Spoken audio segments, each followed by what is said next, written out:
Hey everyone, welcome back to the channel. Tonight, instead of diving into the chaos and drama that usually fills our feeds, we're taking a step back and exploring the quieter side of life. You know those moments that don't make headlines, but somehow stick with you for weeks. The small encounters that restore your faith in humanity, or the simple experiences that make you pause and actually feel grateful to be alive. Whether you're winding down after a stressful week, dealing with insomnia, or just want some company while you do your evening routine, these stories are here to slow things down a bit. Think of this as the opposite of a true crime podcast, something that'll leave you feeling a little more optimistic about the world rather than checking your locks twice before bed. I've collected some of the most heartwarming, peaceful stories I could find. The ones that make you want to put your phone down and go experience something similar yourself. No plot twists, no shocking revelations, just real people sharing the small moments that made their day a little brighter. So grab your favourite blanket, maybe light a candle, and let's dive into some stories that prove sometimes the most ordinary moments are actually the most extraordinary. Our first story comes from someone who discovered that the best hiding spots are sometimes right in plain sight. The day I found a bench hidden in the park. I've been walking through Riverside Park almost every day for 3 years now, usually taking the same route along the main path that winds around the duck pond. It's a decent-sized park, nothing too fancy, but it has these old oak trees that provide perfect shade in the summer, and this little bridge that crosses over the creek. Last Tuesday, I was running a bit late for work, but still wanted to get my morning walk in. Instead of taking my usual route, I decided to cut through a section of the park I'd never really explored before. There's this area where the maintained paths give way to more natural trails, and the landscaping gets a little wilder. I was walking past this cluster of evergreen bushes when I noticed what looked like a gap between them. Curiosity got the better of me, so I pushed through the branches and found myself in this small clearing that felt completely separate from the rest of the park. And right in the centre was this beautiful wooden bench, weathered but sturdy, facing a view I had no idea existed. From where the bench sat, you could see across a small meadow toward the hills in the distance, but you were completely hidden from the main park area. The bench looked like it had been there for years, maybe decades. The wood had that silvery grey patina that comes from seasons of weather, and there were a few small carvings in the armrests. Nothing dramatic, just initials and dates going back to the 80s. Someone had clearly been maintaining it because it was clean and stable, but there was no plaque or sign indicating it was official park property. I sat down for a few minutes and realised I couldn't hear any of the usual park sounds. The joggers, the dog walkers, even the traffic from the nearby street seemed muted. It was just me, the birds, and this incredible sense of peace I hadn't felt in months. I ended up being 20 minutes late for work that day, but I didn't care.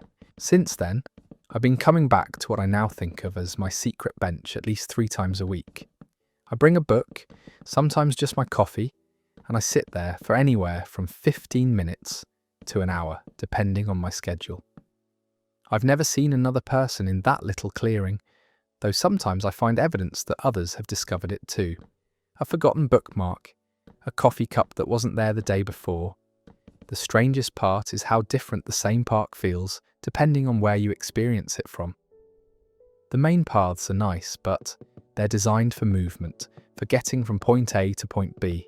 The bench spot feels designed for just being, for sitting and watching the light change through the trees, or listening to the wind move through the grass in that little meadow.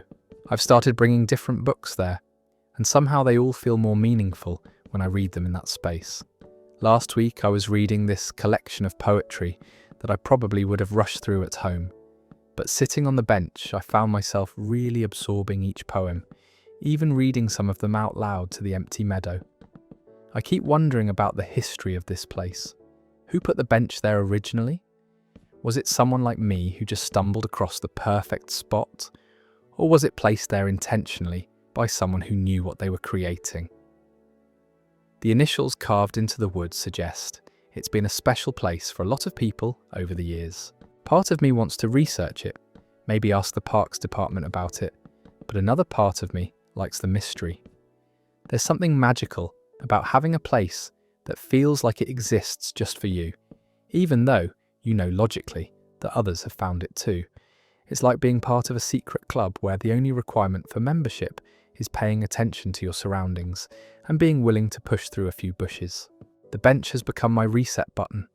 When work gets overwhelming or I'm feeling too caught up in the noise of daily life, I know I can walk 5 minutes from my apartment and find this pocket of calm that feels completely removed from everything else. It's changed how I think about my neighborhood and even how I approach problems. Sometimes the solution isn't pushing harder or looking farther. Sometimes it's just about shifting your perspective slightly and noticing what was there all along. That story comes to an end right there.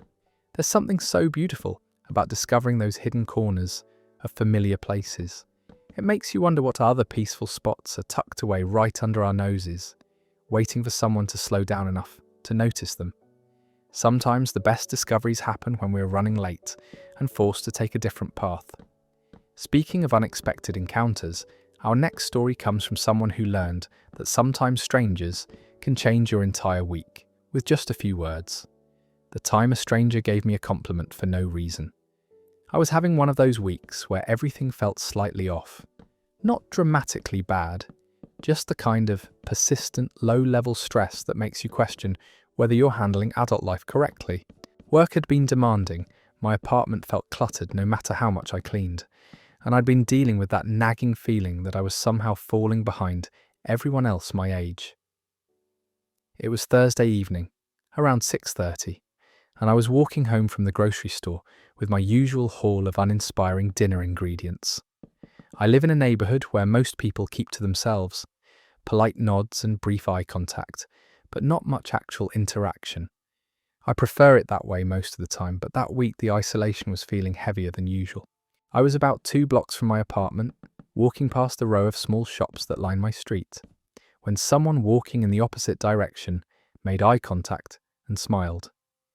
This happens occasionally, so I smiled back and expected us to pass each other with the usual anonymous politeness. But instead of continuing on, the person slowed down and said, "Excuse me, I hope this isn't weird, but you have a really kind smile." I was so caught off guard that I almost looked behind me to see if they were talking to someone else. The person was probably around my age, wearing a denim jacket and carrying a canvas bag. No one I recognised, but someone who seemed genuinely friendly rather than trying to start something awkward or uncomfortable. I managed to say thank you, probably with a confused expression, and they just nodded and continued walking. The whole interaction lasted maybe 10 seconds, but I stood there on the sidewalk for a full minute afterward, trying to process what had just happened. When was the last time a complete stranger had said something genuinely nice to me without wanting anything in return?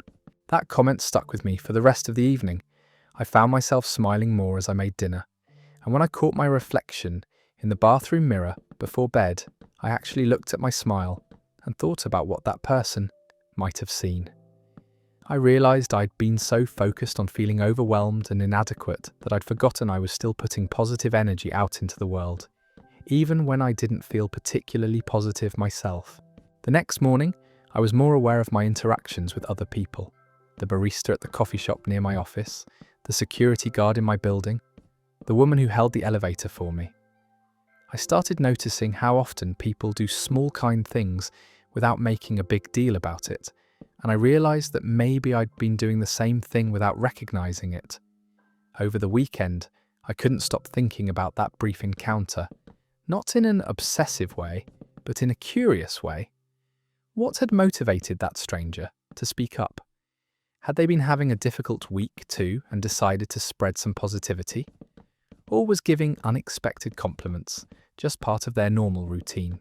I started paying more attention to opportunities to do something similar for other people. Not in a forced way, but just being more aware of moments when I could acknowledge something positive about a stranger.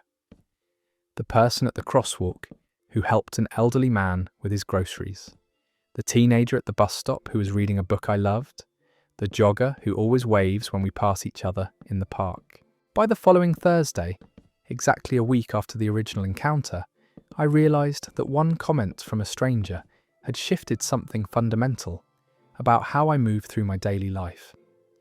I was more present, more aware of the small positive interactions that happen constantly but usually go unnoticed. And more importantly, I was contributing to those interactions instead of just being a passive recipient. That afternoon I was walking to meet a friend for coffee when I saw someone sitting on a bench outside the library, reading a book and looking content. Without overthinking it, I said, "That looks like the perfect reading spot." They looked up and smiled, and we ended up having a brief but lovely conversation about the book they were reading and their favourite outdoor reading locations. It wasn't the same as what had happened to me, but it felt like completing a circle somehow. One stranger's impulse to share a kind observation had rippled outward and was continuing to create small positive moments for other people. I started wondering how many of these chains of kindness are happening around us all the time, invisible threads connecting strangers through tiny acts of recognition and appreciation. The whole experience taught me that we have so much more power to impact other people's days than we usually realise. It doesn't take grand gestures or dramatic changes. Sometimes it just takes noticing something genuine and taking the 2 seconds required to share that observation with another person. That story ends there. It's amazing how one spontaneous compliment can completely shift someone's perspective on their week and their place in the world. It makes you want to be more generous with those kinds of observations, knowing how much they can mean to someone who's struggling. Our next story takes us to that perfect moment when the seasons finally shift, and you can feel it in the air before you even see it. The first cool breeze after summer heat. I live in Arizona, so summer here isn't just hot, it's oppressive. The kind of heat that starts in May and doesn't let up until October, where stepping outside feels like opening an oven door and the pavement burns through your shoes if you stand still too long. By September, you forget what it feels like to be comfortable outside during daylight hours. Last year, I'd been checking the weather app obsessively for weeks, watching the numbers slowly creep downward from the triple digits we'd been stuck with since June. The forecast kept promising relief, but every morning I'd step outside and get hit with the same wall of heat that made me want to turn right back around. Then one Thursday evening in late September, I was walking to my car after work and something felt different. Not visually, everything looked the same.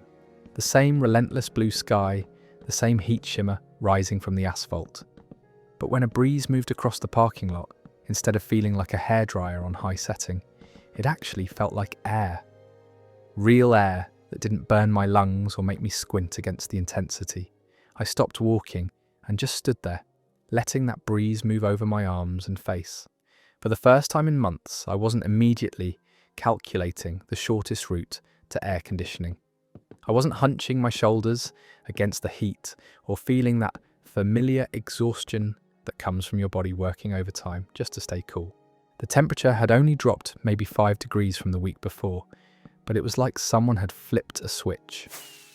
That slight shift from unbearable to merely hot felt like the difference between suffocating and breathing freely. I called my sister and said, "I think summer might actually be ending," and she knew exactly what I meant because she'd been waiting for that same moment. Over the next few days, I started noticing other small signs that confirmed what that first breeze had told me. The quality of light was different, less harsh and white, more golden. The birds were active again during the day instead of hiding until sunset. My neighbours started appearing on their porches and in their yards for the first time since spring. But that first breeze was the real announcement. It was like the earth exhaling after holding its breath for 4 months. I started taking evening walks again, something I'd completely stopped doing in July when the pavement stayed hot enough to cook eggs well into the night. I opened my windows for the first time since April and turned off the air conditioning, letting real air move through my apartment instead of the recycled coolness I'd been living in. The weird thing about extreme heat is how it changes your relationship with the outdoors entirely. You start to forget that being outside can be pleasant, that fresh air is supposed to feel good, that your natural state isn't supposed to be rushing from one climate-controlled space to another.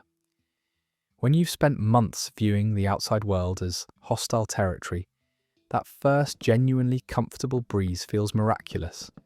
I ended up staying outside until almost midnight that night, sitting on my front steps and feeling the air move across my skin without any agenda other than enjoying the sensation of being comfortable.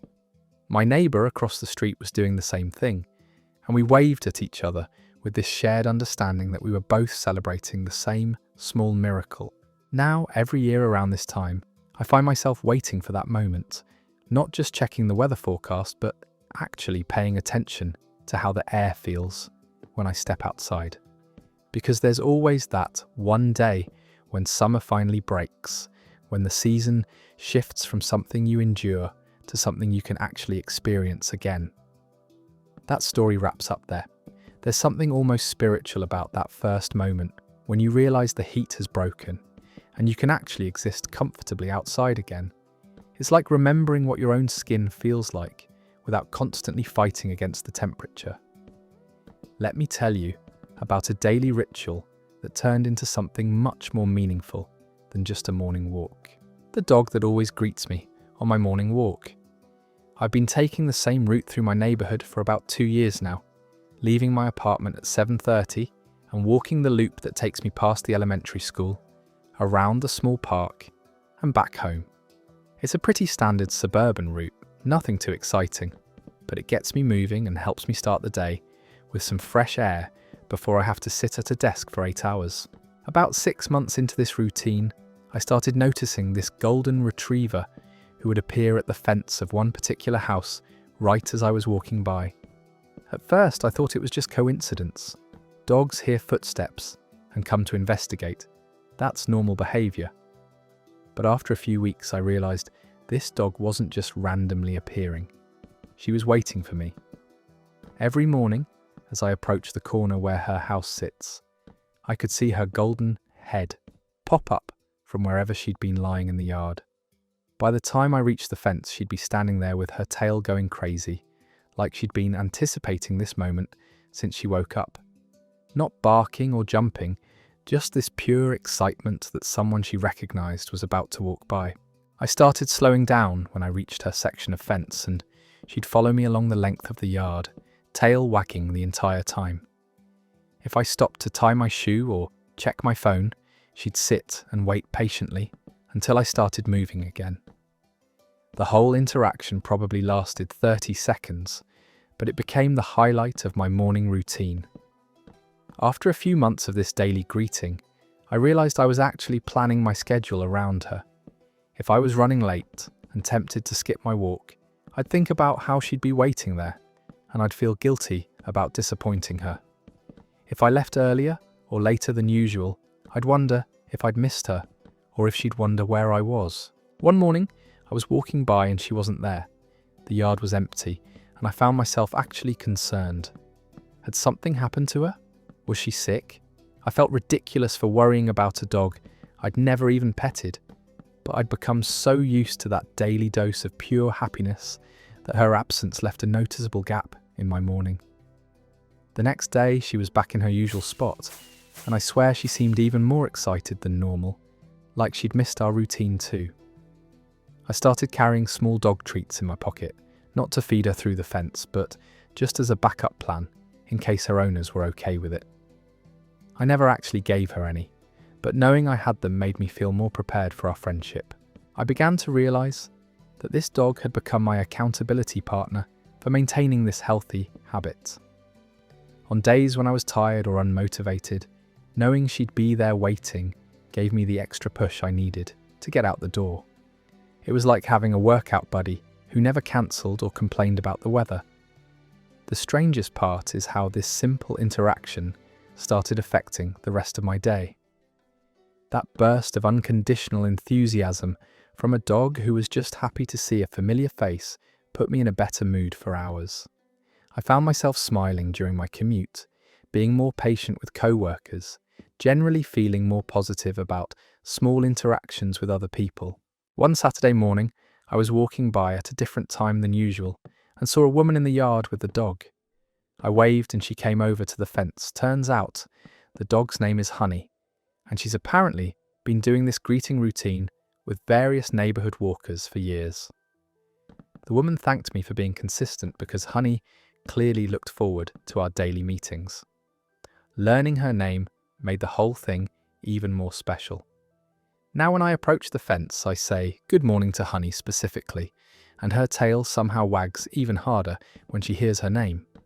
It's become this perfect little pocket of joy that costs nothing and requires almost no effort, but adds something meaningful to both our days. The story ends right there. It's incredible how a 30-second interaction with an enthusiastic dog can become the anchor point of your entire morning routine. Sometimes the best relationships are the ones that exist purely in small repeated moments of connection. Our next story takes us inside a cozy cafe where sometimes the smallest gestures create the biggest warmth. The little cafe with the best hot chocolate. I discovered this place completely by accident on a day when the weather turned unexpectedly nasty.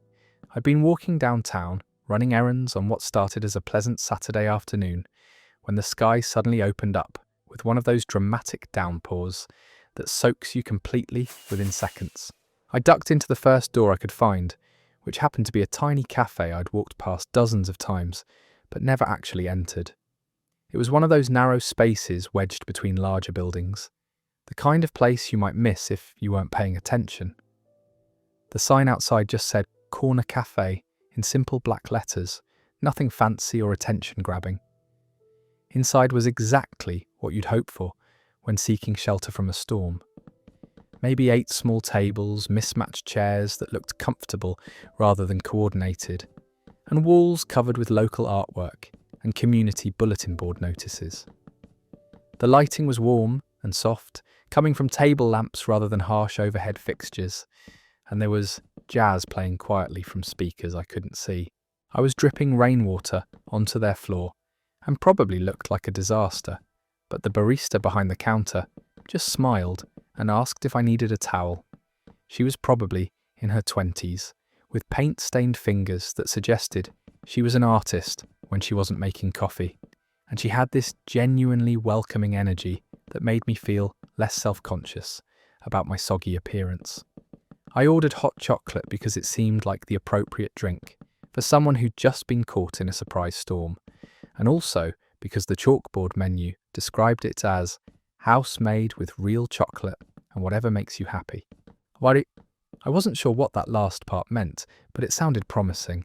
When she brought the drink to my table a few minutes later, I understood. The hot chocolate was perfect, rich and creamy, without being too sweet, but floating on top were at least a dozen tiny marshmallows, way more than necessary, arranged in a little smiley face pattern. I looked up at her and she just shrugged and said, "You looked like you could use some extra marshmallows today." I ended up staying for almost 2 hours, long after the rain stopped, just because the atmosphere was so comfortable and I didn't want to leave. I brought a book with me everywhere, but rarely had the chance to actually read in public spaces that felt conducive to focusing. This place was different. The background noise was just right. Conversations were kept at reasonable volumes, and something about the lighting made everything feel calmer. Over the next few weeks, I found myself returning whenever I needed a break from the usual coffee shop chains or wanted somewhere to sit and think. The barista, whose name I learned was Iris, started recognizing me and would ask how my day was going, like she actually wanted to know the answer. Not in an intrusive way, just with genuine interest in the people who chose to spend time in her space. The hot chocolate became my regular order, and Iris began experimenting with different toppings. Sometimes it was the smiley face marshmallows, sometimes whipped cream with cinnamon. Once she added a piece of dark chocolate, shaped like a leaf, that dissolved slowly as I drank. Each variation felt like a small gift, a reminder that someone was paying attention to the details that might brighten a customer's day. I started bringing friends there, and they all had the same reaction. How had they never noticed this place before? Why did the hot chocolate taste so much better than anywhere else? But mostly, why did they feel so relaxed the moment they walked through the door? It wasn't just the drinks or the decor, it was the intentionality behind everything. The sense that someone had created this space specifically to make people feel welcomed and comfortable. During the winter months, Corner Cafe became my refuge from the cold and the general harshness of the season. I'd stop by after particularly difficult days at work, or when I needed somewhere to sit and process whatever was happening in my life. Iris never asked intrusive questions, but she'd bring my hot chocolate with some variation that seemed to match my mood. Extra marshmallows on rough days, elegant presentation when I seemed to need something beautiful to look at. The cafe taught me that atmosphere isn't just about furniture and lighting, it's about the energy that people bring to a space. Iris and the handful of other employees created an environment where customers felt seen and cared for, where the simple act of ordering a drink became a small human connection rather than just a transaction. That story comes to an end. Sometimes the best discoveries happen when you're forced to take shelter from a storm and end up finding exactly the kind of place you didn't know you were looking for. Those extra marshmallows probably cost the cafe maybe 5 cents, but the gesture was worth so much more. Let's move to a story about one of nature's most magical displays, experienced right in someone's own backyard. The time fireflies filled my backyard. I'd been living in my current house for about 3 years, and while I'd seen the occasional firefly during summer evenings, it was never anything spectacular. Maybe 5 or 10 little lights blinking around the edges of the yard. Pretty, but not the kind of thing that makes you stop what you're doing and pay attention. Last July, I was inside doing dishes around 9:30 on a particularly warm evening when something outside the kitchen window caught my eye. At first, I thought it might be someone with a flashlight walking through the backyard, but the light was moving in this random floating pattern that didn't make sense for a person. I dried my hands and stepped out onto the back deck to get a better look, and what I saw made me actually gasp out loud. The entire yard was filled with fireflies, not just a few scattered ones, but hundreds of them.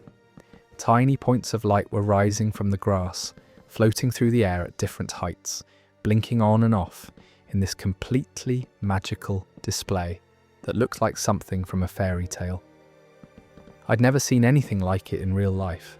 The fireflies weren't just randomly scattered, they seemed to be communicating with each other, creating these waves of light that would ripple across the yard.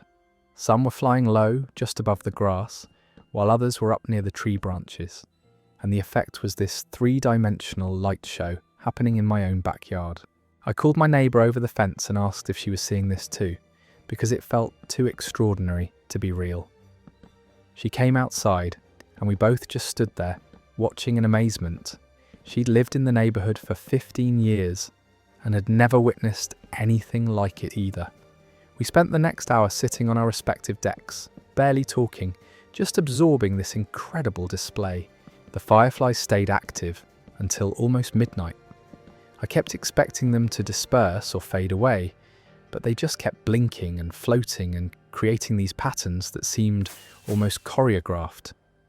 I tried taking photos, but of course they couldn't capture what it actually looked like. The camera just showed a dark yard with a few tiny dots of light, nothing that conveyed the magic of what was happening. I ended up calling my sister, who lives across town, and describing what I was seeing. She got in her car and drove over just to witness it herself, and when she arrived, she sat in my backyard for 2 hours, watching the light show. We talked about how this was probably happening all around the city, but most people were inside with their air conditioning and curtains closed, missing this completely free, natural entertainment. The next night, I made sure to be outside around the same time, hoping for a repeat performance, but there were only a handful of fireflies, back to the normal scattered few I was used to seeing. I checked again the following evening, and the night after that, but the spectacular display didn't happen again. I started researching firefly behaviour online and learned that mass emergencies like what I'd witnessed are relatively rare and depend on specific weather conditions, temperature, humidity, and other factors I don't fully understand. Apparently, When conditions are perfect, fireflies that have been developing underground for months all emerge at roughly the same time, creating these incredible light shows that last for just a night or two. Reading about it made me feel even more grateful that I'd happened to be washing dishes at exactly the right moment to notice what was happening outside. How easily I could have missed it entirely, just by being in a different room or having the curtains closed or being distracted by something else. It made me think about all the other amazing things that are probably happening around us all the time, that we miss because we're not paying attention. I've started spending more time outside during summer evenings, not necessarily expecting another firefly spectacular, but just being more present and aware of what's happening in the natural world around my house. I notice more birds, more interesting cloud formations, the way light changes as the sun sets. That one magical night opened my awareness to how much beauty is available if you're just willing to step outside and look up from your phone. Every summer since then, I've had friends ask if the fireflies have come back, and I always tell them to keep an eye on their own yards because apparently these displays can happen anywhere when conditions are right. You just have to be outside and paying attention when the magic decides to show up. That story ends there. The idea that hundreds of fireflies spent months developing underground just to emerge for one spectacular night of synchronized blinking is almost too magical to believe. It makes you want to spend more time outside just in case you're about to witness something extraordinary. Our next story comes from someone who discovered that sometimes the best books are the ones you never meant to read in the first place. The book I picked up by accident that became my favourite. I'm usually pretty deliberate about what I read. I keep lists on my phone, check reviews online, ask friends for recommendations. The whole process of choosing a new book is something I take seriously because there's nothing worse than investing time in something that doesn't hold your attention. Last month I was at the library during my lunch break, which has become a weekly ritual since I work nearby. I had a specific book in mind, something about urban gardening that I'd been meaning to check out for weeks. The library was busier than usual, and I was rushing because I only had about 20 minutes before I needed to get back to the office. I found the gardening section and grabbed what I thought was the right book without really looking at the cover. The spine looked familiar, and it was positioned exactly where I expected to find what I was looking for. I checked it out quickly and headed back to work, planning to start reading it that evening. When I got home and actually looked at what I'd borrowed, I realised I'd grabbed something completely different. Instead of a practical guide to growing vegetables in small spaces, I was holding a novel about a lighthouse keeper in Maine during the 1940s. The cover showed a solitary figure standing against a dramatic coastline, and the summary on the back described it as a quiet story about solitude, duty, and finding meaning in routine work. My first instinct was to return it the next day and get the book I'd actually intended to borrow. I'm not usually drawn to historical fiction, and lighthouse keeping seemed like a pretty niche topic that wouldn't hold my interest. But something about the cover image made me curious enough to read the first few pages before deciding whether to take it back. I ended up reading for 3 hours straight that night. The writing was so clear and peaceful, like listening to someone tell you a story by a fireplace. The lighthouse keeper, Thomas, had this methodical way of approaching his daily responsibilities that I found incredibly calming to read about. Checking the light mechanism, recording weather observations, maintaining the equipment, all of it described with this quiet reverence for the importance of his work. What struck me most was how the author made solitude seem like a choice rather than a burden. Thomas wasn't lonely on his rocky island. He was deliberately creating space for himself to think and observe and find satisfaction in doing essential work well. His daily routine of climbing the lighthouse stairs, polishing the lens, watching for ships, it all felt like a form of meditation rather than tedious labour. The story unfolded slowly, more like watching seasons change than following a traditional plot with dramatic events. Thomas would correspond with his sister on the mainland, observe migrating birds, repair storm damage, help the occasional stranded sailor. Each chapter felt like spending time with someone who had figured out how to be genuinely content with a simple but meaningful life. I found myself looking forward to reading it each night, not because of suspense or cliffhangers, but because spending time in Thomas's world felt like a break from the constant noise and urgency of modern life. His relationship with the lighthouse, the way he understood every sound it made and every maintenance need it had, reminded me of how satisfying it can be to really know something deeply instead of skimming the surface of 100 different interests. The book also made me think differently about routine work. Thomas took pride in the reliability of his light, knowing that ship captains depended on seeing that beacon exactly when and where they expected it. His work mattered in this direct, uncomplicated way that made my own job feel abstract and disconnected by comparison. By the time I finished it, I realized I'd been completely absorbed in a story that was essentially about someone doing the same things every day and finding deep satisfaction in that repetition. It was the opposite of the adventure novels or psychological thrillers I usually gravitate toward, but somehow it felt more adventurous than anything I'd read in years. I ended up buying my own copy so I could keep it and lend it to friends.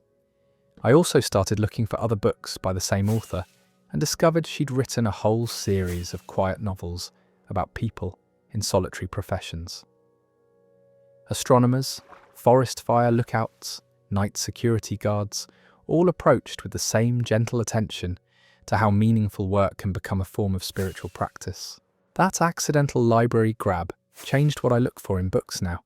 I'm still interested in practical guides and popular fiction, but I've started seeking out these slower, more contemplative stories that leave you feeling peaceful rather than stimulated.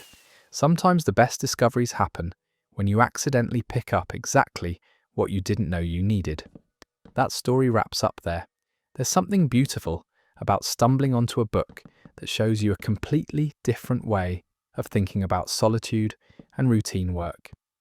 It makes you wonder how many other perfect books are sitting on shelves waiting to be discovered by accident. Let me tell you about a train ride that felt like stepping into a shared dream. The train ride where everyone fell asleep. I take the commuter train into the city about twice a week for work meetings, usually the early morning departure that gets me downtown by 9. It's normally a pretty typical commute experience. People scrolling their phones, reading newspapers, having quiet conversations, the usual mix of energy levels you'd expect from folks heading to work. Last Tuesday, I got on the train around 7:15 for what should have been the standard 45-minute trip. The weather had been unusually warm and humid for October, one of those unexpected late-season heat waves that makes everyone feel sluggish and off balance.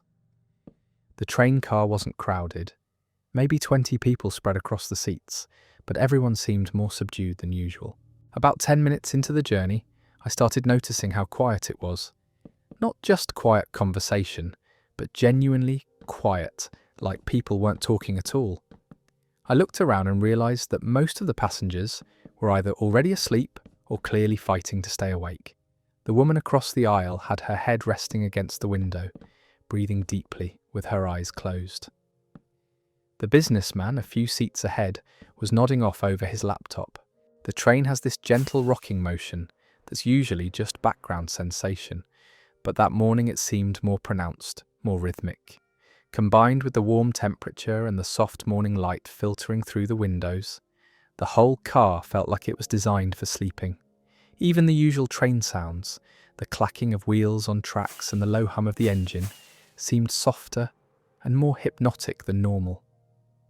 I tried to stay awake and get some work done on my tablet, but I kept finding my eyes drifting closed. There was something contagious about the collective drowsiness, like the entire car had agreed without discussion that this was going to be a sleeping trip. I gave up trying to be productive and let myself relax into the gentle motion of the train. When I did drift off, I had that shallow train sleep where you're still somewhat aware of your surroundings, but everything feels dreamlike and distant. I could hear the conductor calling out station stops, but the announcements seemed to come from very far away. The sound of other passengers shifting in their seats became part of a peaceful background rhythm. The strangest part was how synchronized everyone seemed to be. When the train would slow down for a station, we'd all stir slightly at the same time. When it picked up speed again, we'd all settle back into sleep together. It felt like being part of some kind of group meditation or shared trance, 20 strangers breathing and swaying in unison. I woke up naturally about 5 minutes before my stop, and as I looked around the car, I realised that everyone else was waking up too. Not because of an announcement or a sudden noise, but like we'd all programmed ourselves to surface from sleep at the same time. People were stretching, checking their phones, gathering their belongings with this slow, peaceful energy that felt completely different from the usual end-of-commute urgency. The businessman who'd been nodding over his laptop closed it without even trying to work. The woman across from me smiled sleepily and said, "That was the best train ride I've had in years." And several other passengers murmured agreement. There was this shared sense that we'd all experienced something unusual and pleasant together. As we pulled into the downtown station, people were moving more slowly than usual, like no one wanted to break the spell of whatever had just happened. The usual rush to get off the train was replaced by this gentle, unhurried movement toward the doors. I heard someone say, "I feel so much more relaxed than when I got on." I ended up having one of the best work days I'd had in months. That unexpected nap had left me feeling refreshed and clear-headed in a way that my usual morning coffee never achieves. I found myself wondering if it was something about the weather conditions, or the particular train car, or just one of those random moments when a group of strangers accidentally creates something peaceful together. I've taken the same train dozens of times since then, but it's never happened again. Everyone stays awake now, back to their phones and laptops and quiet conversations, but I keep hoping for another one of those magical, sleepy rides where the whole car turns into a gentle moving sanctuary from the usual rushing around. That story comes to an end right there. The idea of 20 strangers accidentally synchronizing their sleep on a train feels like something out of a meditation retreat rather than a commute. Sometimes, the most ordinary journeys become the most extraordinary experiences when conditions align just right. Our next story comes from someone who received an unexpected gift that brightened their entire afternoon. The child who gave me a flower on the sidewalk. I was walking home from the post office last Saturday afternoon, taking my usual route through the residential neighbourhood between downtown and my apartment. It was one of those perfect spring days where the temperature was just right and everything seemed to be blooming at once, the kind of weather that makes you walk a little slower just to enjoy being outside. As I turned onto Maple Street, I noticed a little girl, probably around 5 or 6 years old, sitting on the front steps of one of the houses. She was wearing a bright yellow dress and had her dark hair in pigtails tied with ribbons that matched her outfit. She seemed to be examining something in her hands with the kind of intense concentration that children bring to things adults might overlook completely. When I got closer, I could see that she was holding a dandelion, one of those perfect spherical seed heads that kids love to blow and make wishes on. But instead of blowing on it, she was just turning it slowly in her fingers, watching how the light caught the delicate white filaments. She looked completely absorbed in this simple examination. As I walked past her house, she suddenly looked up and made direct eye contact with me. Without saying a word, she stood up from the steps and walked to the edge of her yard, where the sidewalk ran along their property line. She held out the dandelion toward me with this serious, purposeful expression, like she was presenting me with something valuable rather than what most people would consider a weed. I stopped walking because it seemed like she was genuinely offering me this flower, and I didn't want to ignore what was clearly an intentional gesture. I said, "Is this for me?" And she nodded solemnly, still holding it out in my direction.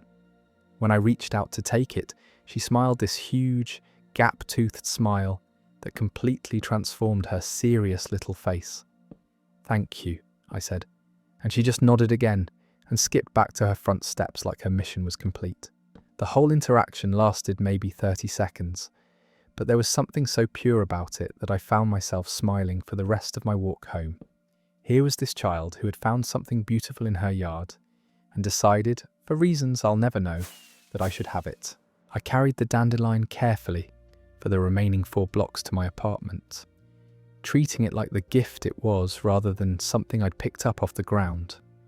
When I got home, I put it in a small glass of water on my kitchen windowsill, where it continued to look perfectly spherical and delicate for another day before the seeds finally started to disperse.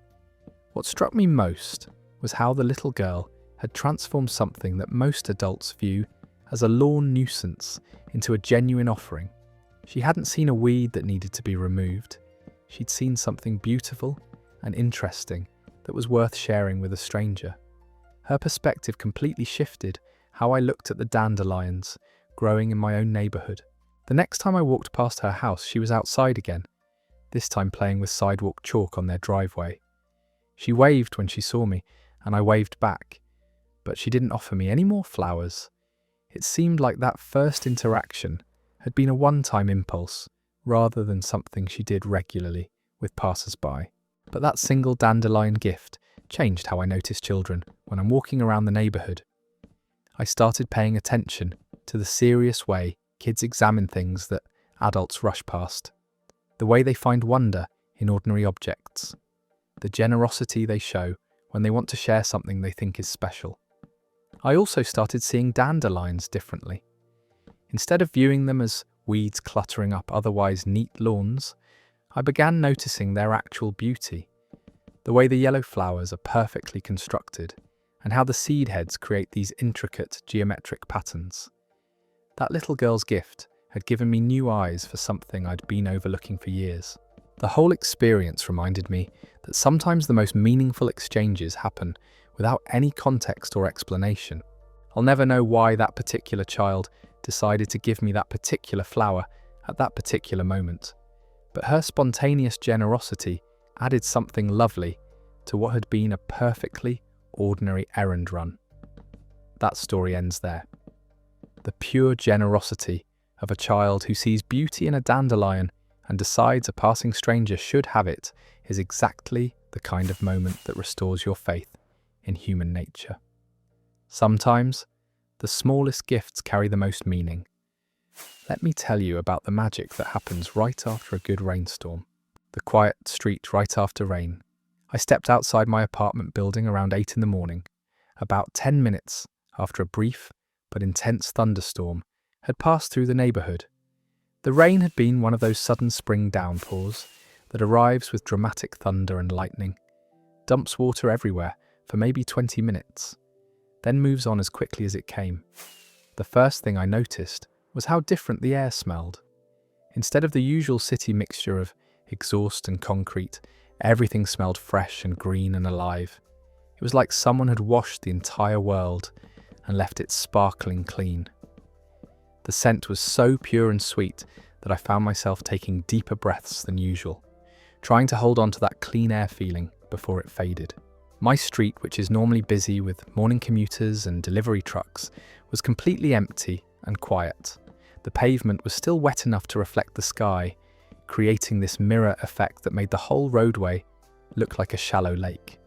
Every surface, from car hoods to mailboxes to tree leaves, was covered with perfect droplets that caught the morning light and turned everything into tiny prisms. I started walking toward the coffee shop on the corner, but I found myself moving much more slowly than usual because there was so much to notice. The trees lining the sidewalk looked more vibrant green than they had the day before, like the rain had washed away a layer of dust I hadn't realised was there. The flowers in the small front gardens were standing straighter, their colours more saturated and bright. Every few steps I'd hear water dripping from gutters or tree branches, creating this gentle percussion that was the only sound breaking the unusual quiet. No traffic, no construction noise, no air conditioners humming, just the soft, irregular rhythm of water finding its way back to the ground. It felt like the entire neighbourhood was holding its breath after the storm. The puddles collected in the street created perfect mirrors of the clouds still moving overhead. I found myself stepping carefully around them, not because I was worried about getting my shoes wet, but because they looked too beautiful to disturb. Each puddle reflected a different piece of sky, turning the street into a patchwork of cloud images and blue patches. About halfway to the coffee shop, I realised I was probably the only person outside at that moment. Everyone else was either still inside waiting for the streets to dry, or they'd already left for work before the storm hit. Having the whole clean, quiet, sparkling world to myself felt like discovering a secret version of my own neighbourhood. The storm had knocked some small branches from the trees, but instead of looking like debris, they seemed decorative, like someone had scattered natural confetti across the sidewalks and lawns. The leaves were still dripping steadily, creating these small dark spots on the pavement that looked almost like a pattern someone had designed intentionally. When I finally reached the coffee shop, I almost didn't want to go inside because it felt like breaking the spell of this perfect post-rain moment. The barista commented on how fresh and clean everything smelled when I opened the door, and I realised the rain-washed air had followed me inside, carrying that sense of renewal even into the indoor space. I took my coffee back outside and sat on the small bench in front of the shop, just watching my neighbourhood slowly wake up after the storm. As other people began to emerge from their buildings, I could see them having the same reaction I'd had, pausing to notice how different everything looked and smelled, moving a little more slowly to take in the transformed familiar space. The whole experience lasted maybe 30 minutes before the usual morning bustle resumed and the rain-washed magic started to fade. But for that brief window, my ordinary street had become something extraordinary. A clean slate where every colour was brighter and every surface reflected light like it was celebrating being washed new. That story comes to an end there. There's something almost spiritual about stepping into the world right after rain has washed everything clean and left it sparkling. It's like getting a preview of what the world could look like if we paid more attention to its natural beauty. Our next story takes us to an afternoon where sometimes the best company comes with 4 paws and a purr. The time my cat chose to nap on my lap all afternoon. I work from home most days, which usually means my cat Oliver treats my office like his personal kingdom. He has his favourite sunny spot by the window, his preferred napping corner under my desk, and his strategic position on top of the bookshelf, where he can survey everything happening in the room. Oliver is pretty independent, the kind of cat who appreciates having humans around, but doesn't typically seek out physical affection unless it's on his very specific terms. He'll brush against my legs when he wants food, maybe sit near me on the couch while I'm watching television, but he's never been what you'd call a lap cat. In the 2 years I've had him, I could count on one hand the number of times he'd chosen to actually sit on me, rather than just near me. Last Thursday was one of those grey, rainy afternoons that makes you want to stay inside and do quiet activities. I was working at my desk, responding to emails and trying to focus despite the gloomy weather, when Oliver appeared in the doorway of my office. Nothing unusual about that. He makes regular rounds through the apartment to check on what I'm doing. But instead of his usual quick inspection before moving on to his next napping spot, Oliver walked directly over to my chair and looked up at me with this very deliberate expression. Before I could figure out what he wanted, he jumped up onto my lap, turned around 3 times to find the perfect position, and settled down like he'd been planning this move all day. I was surprised but didn't want to disturb him, so I kept working, typing carefully around his warm, purring body. Oliver arranged himself so that he was facing away from my computer, chin resting on my forearm, eyes half closed in that supremely contented way cats have when they've found exactly where they want to be. His purr was steady and loud enough that I could feel the vibration through his whole body. At first I figured he'd stay for maybe 10 or 15 minutes before getting restless and jumping down to find somewhere more comfortable. But as the afternoon wore on, Oliver showed no signs of wanting to move. Every time I shifted slightly in my chair or reached for my water glass, he'd adjust his position just enough to stay comfortable, but never got up to leave. Working with a cat on your lap requires a completely different approach to productivity. Everything takes longer because you can't move freely, but somehow that forced slowness made me more focused rather than less. I couldn't mindlessly scroll through social media or get up every few minutes for snacks. Oliver's presence created this bubble of calm concentration that made the rainy afternoon feel cozy rather than dreary. Around 2 o'clock I realised I needed to get up to use the bathroom, which would obviously require disturbing Oliver's perfect napping setup. I felt genuinely guilty about it, like I was breaking some kind of sacred trust. When I gently lifted him to stand up, he gave me this mildly offended look, but didn't protest too dramatically. I expected him to wander off and find a different spot while I was gone. But when I came back to my desk, Oliver was sitting in my chair, waiting. The moment I sat down, he climbed back onto my lap and resumed his previous position, like we'd just paused a movie and were now continuing where we'd left off. This pattern continued for the entire afternoon. Oliver would nap on my lap while I worked, occasionally opening his eyes to check on me or readjust his position, but never leaving voluntarily. When I had to get up for any reason, he'd wait patiently in my chair until I returned, then settle back onto my lap like this was our new established routine. By 5 o'clock I realised I'd gotten more work done than usual, despite having a cat anchored to my lap for most of the day. There was something about his steady purring and warm weight that had kept me grounded and focused. Instead of feeling restless or distracted, I'd spent the afternoon in this peaceful state of shared contentment. When I finally finished work for the day, Oliver seemed to sense that laptop closing meant the end of our special arrangement. He stretched, yawned, and hopped down from my lap with the casual air of someone who'd accomplished exactly what they'd set out to do. Then he walked over to his usual evening spot by the food bowl, like nothing unusual had happened. I've tried to recreate that afternoon a few times since then, but Oliver has gone back to his independent ways. He'll occasionally sit near me while I work, but the magical all-afternoon lap session seems to have been a one-time gift, maybe something he sensed I needed on a particularly grey day. That story ends right there.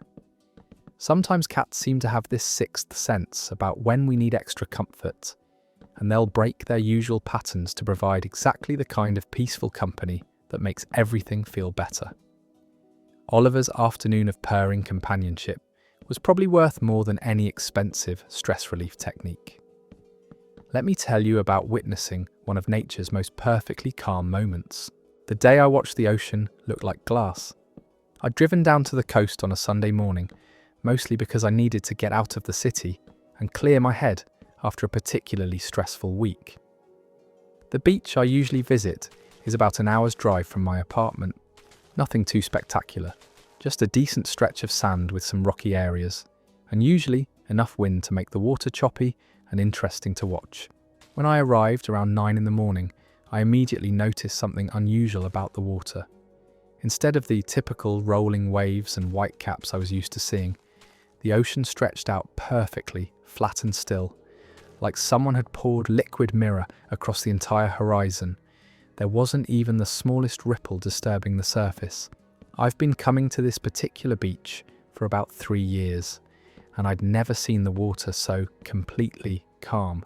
Usually, there's at least some movement, waves lapping at the shore or wind creating texture on the surface. But this morning, the ocean looked more like a massive lake than the Pacific, smooth and reflective, and almost unnaturally peaceful. The reflection was so perfect that it was hard to tell where the water ended and the sky began. The few clouds drifting overhead were duplicated exactly on the water's surface, creating this disorienting effect where the world seemed to extend infinitely in both directions. Every seagull flying past appeared twice, once in the air and once in the water below. I walked down to the water's edge, expecting to see at least small waves where the ocean met the sand, but even there the water was barely moving.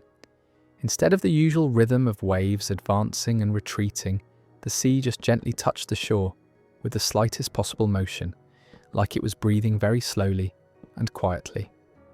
The silence was as striking as the stillness.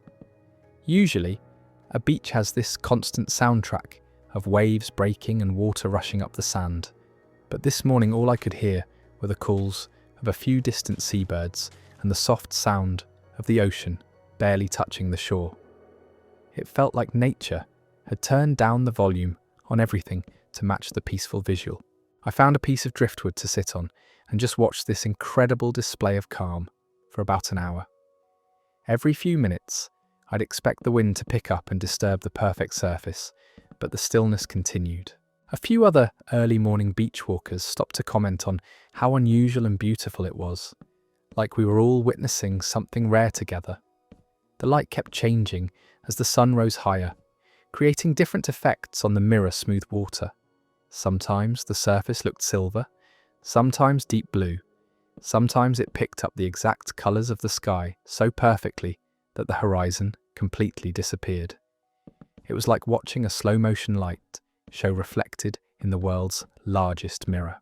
I tried taking photos, but they couldn't capture the sense of infinite space and perfect stillness that made the scene so extraordinary. The camera just showed flat water and sky, but being there in person, you could feel the unusual energy of so much natural power at complete rest. It was meditation-inducing in a way that regular ocean waves, beautiful as they are, never quite achieve. Around 10:30, I noticed the faintest breeze starting to move across the water, creating the first small ripples I'd seen since arriving. Within about 10 minutes, the perfect mirror effect was broken, and the ocean gradually returned to its more familiar state of gentle movement and texture. The magic was fading, but I felt grateful to have witnessed that hour of absolute calm. As I walked back to my car, I kept looking over my shoulder at the water, which now had small waves and the normal rhythm of a beach environment. It made me realize how much we take the ocean's constant motion for granted, and how striking it was to see all that power at complete rest. The contrast made both states seem more remarkable. I've been back to that same beach several times since then, but I've never seen it completely glass calm again. The water is usually beautiful in its own way, but that one morning of perfect stillness feels like a gift I happen to be in the right place to receive. Sometimes nature creates these temporary masterpieces that exist for just a few hours before returning to normal. That story comes to an end there. Witnessing the ocean in a state of complete calm must feel like seeing something that defies the natural order. It's the kind of moment that makes you understand why people drive hours just to sit by water and think. Our next story takes us to a street corner where music became a personal gift. The song a street musician played just for me. I walk past the same corner downtown almost every day on my way home from work, and there's usually someone busking there during the evening rush. Different performers rotate through the spot, guitarists, violinists, sometimes someone with a small keyboard set up, all trying to catch the attention of commuters heading to the subway. Most of the time, I'll drop $1 in their case and keep walking. Maybe pause for 30 seconds if they're playing something I recognise. It's pleasant background music for the end of the workday, but not usually something that makes me stop and really listen. The musicians are generally focused on playing for the crowd rather than connecting with individual passers-by. Last Friday, I was walking home later than usual because I'd stayed at the office to finish a project. By the time I reached the corner where the street performers usually set up, it was almost 7 and most of the rush hour foot traffic had already passed through. Instead of the usual crowd of listeners, there was just one person standing near the musician, an older man playing acoustic guitar. As I approached, the man who'd been listening dropped some money in the guitar case and walked away, leaving me as the only audience. The musician was probably in his 60s, wearing a worn denim jacket and a baseball cap, sitting on a small folding stool with his guitar case open in front of him. He looked up when he noticed me slowing down and smiled. Instead of continuing with whatever song he'd been playing, he stopped and asked, "Any requests?" I was surprised by the direct interaction since most street performers just play their set list, regardless of who's listening. I told him I didn't have anything specific in mind, just that I enjoyed hearing live music at the end of a long day. He nodded and started playing something I didn't recognise, a gentle instrumental piece that sounded like it might have been his own composition. The melody was intricate but soothing, the kind of music that makes you forget about checking your phone or worrying about what you need to do when you get home. He played with this relaxed precision that suggested he'd been doing this for decades. What made it special was how he seemed to be playing specifically for me rather than just performing in my general direction. He made eye contact occasionally while he played, gauged my reaction to different parts of the song, even adjusted his volume based on the street noise around us. It felt less like a busking performance and more like a private concert. The song went on for maybe 5 or 6 minutes, much longer than the typical snippets you hear from street musicians who are trying to cycle through familiar tunes quickly. This was a complete musical journey with multiple movements and themes, and I found myself genuinely absorbed in following the melody as it developed and changed. When he finished, I realised I'd been standing there completely still, just listening, for longer than I'd stood anywhere in months. Usually I'm always in motion, always heading toward the next thing on my schedule, but this music had created a pocket of time where I wasn't going anywhere or doing anything except appreciating what I was hearing. I put more money than usual in his guitar case and thanked him for the beautiful song. He said he'd written it about 10 years earlier, but rarely played it anymore because it was too long for most street corner audiences. He seemed genuinely pleased to have had someone willing to listen to the whole piece from beginning to end. As I continued walking home, I realised that brief musical interlude had completely changed my mood. The stress and fatigue from my workday had been replaced by this calm, centered feeling that stayed with me through the evening. It was like receiving an unexpected gift, a piece of art created specifically for an audience of one. I've walked past that corner dozens of times since then, but I haven't seen that particular musician again. There are usually other performers there, all talented in their own ways, but none who've created that same sense of personal connection and musical generosity. I keep hoping he'll be back someday, so I can request another one of his longer compositions. The experience changed how I think about street musicians and the relationship between performers and their audiences.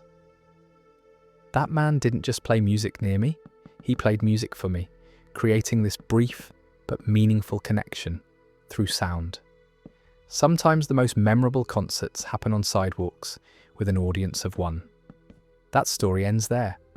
The generosity of a musician willing to play a complete, complex song for a single listener shows how art can create these perfect moments of connection between strangers.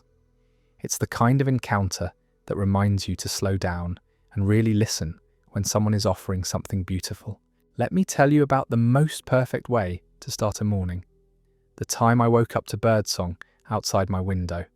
I'm usually awakened by my alarm clock, which plays some generic beeping sound that jolts me out of sleep in the most unpleasant way possible. It gets the job done, but it's hardly the peaceful transition into consciousness that wellness experts are always recommending.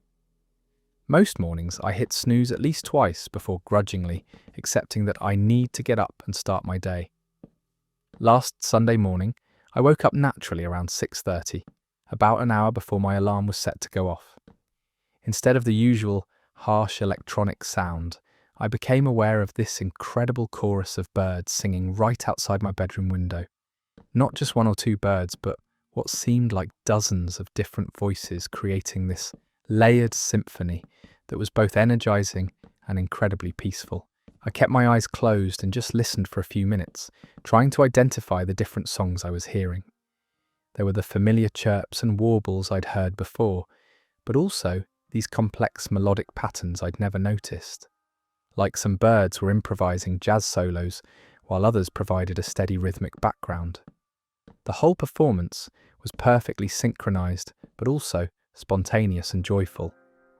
My bedroom window faces east, and as I lay there listening, I could sense the light gradually getting brighter behind my closed eyelids. The bird songs seemed to be celebrating the sunrise, getting more elaborate and enthusiastic as the morning progressed. It felt like being part of nature's daily celebration of a new day beginning. I realised I'd been living in this apartment for over a year, and had never really paid attention to the morning bird activity. Usually, I'm rushing around getting ready for work, focused on coffee and checking emails, completely missing this free daily concert happening right outside my window. The combination of not having to get up immediately and actually being quiet enough to hear it had revealed something wonderful that had been there all along. The songs were so varied and beautiful that I found myself trying to memorize different melodies, wondering if the same birds came back each morning or if this was a rotating cast of performers. Some calls were short and simple, others were elaborate compositions that went on for 30 seconds or more. A few birds seemed to be having musical conversations, calling and responding to each other across the trees. What struck me most was how genuinely happy the birds sounded.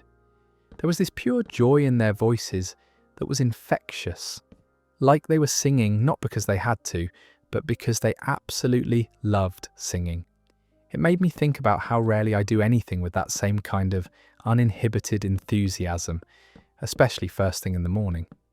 After about 20 minutes of listening, I very quietly got up and opened my bedroom curtains to see if I could spot any of the musicians. The tree outside my window was alive with activity, small birds hopping from branch to branch, some perched and singing, while others flitted around gathering materials for nests, or just seemed to be socializing. I made coffee and sat by the window, continuing to listen as the bird chorus gradually settled into a more relaxed morning routine. By 7:30, most of the elaborate singing had quieted down, replaced by the occasional chirp or call. Like the formal concert was over, but the musicians were still hanging around chatting. That morning completely changed my relationship with waking up early. I started setting my alarm for 15 minutes earlier, so I could have time to lie in bed and listen to the morning bird concert before getting up. Not every day has the same spectacular chorus, but there's always something musical happening outside if I take the time to notice it. I also started keeping my bedroom window cracked open at night, so the bird songs can gradually wake me up naturally, instead of relying entirely on my alarm clock. It's made mornings feel less jarring and more connected to the natural rhythm of the day beginning. Sometimes the best alarm clock is the one nature provides for free. That story comes to an end there. Being awakened by a symphony of bird song instead of electronic beeping sounds like the kind of morning routine that could change your entire relationship with getting up early. It's a reminder that some of the most beautiful experiences are happening right outside our windows if we just take time to listen.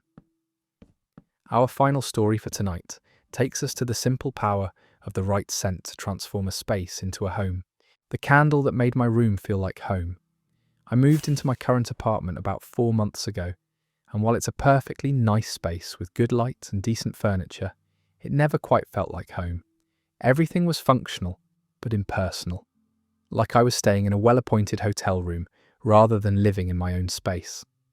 I'd tried the usual things to make it feel more personal, hung up some artwork, bought plants, rearranged the furniture multiple times, but something was still missing. The apartment looked like me on paper, but didn't feel like me when I was actually spending time there.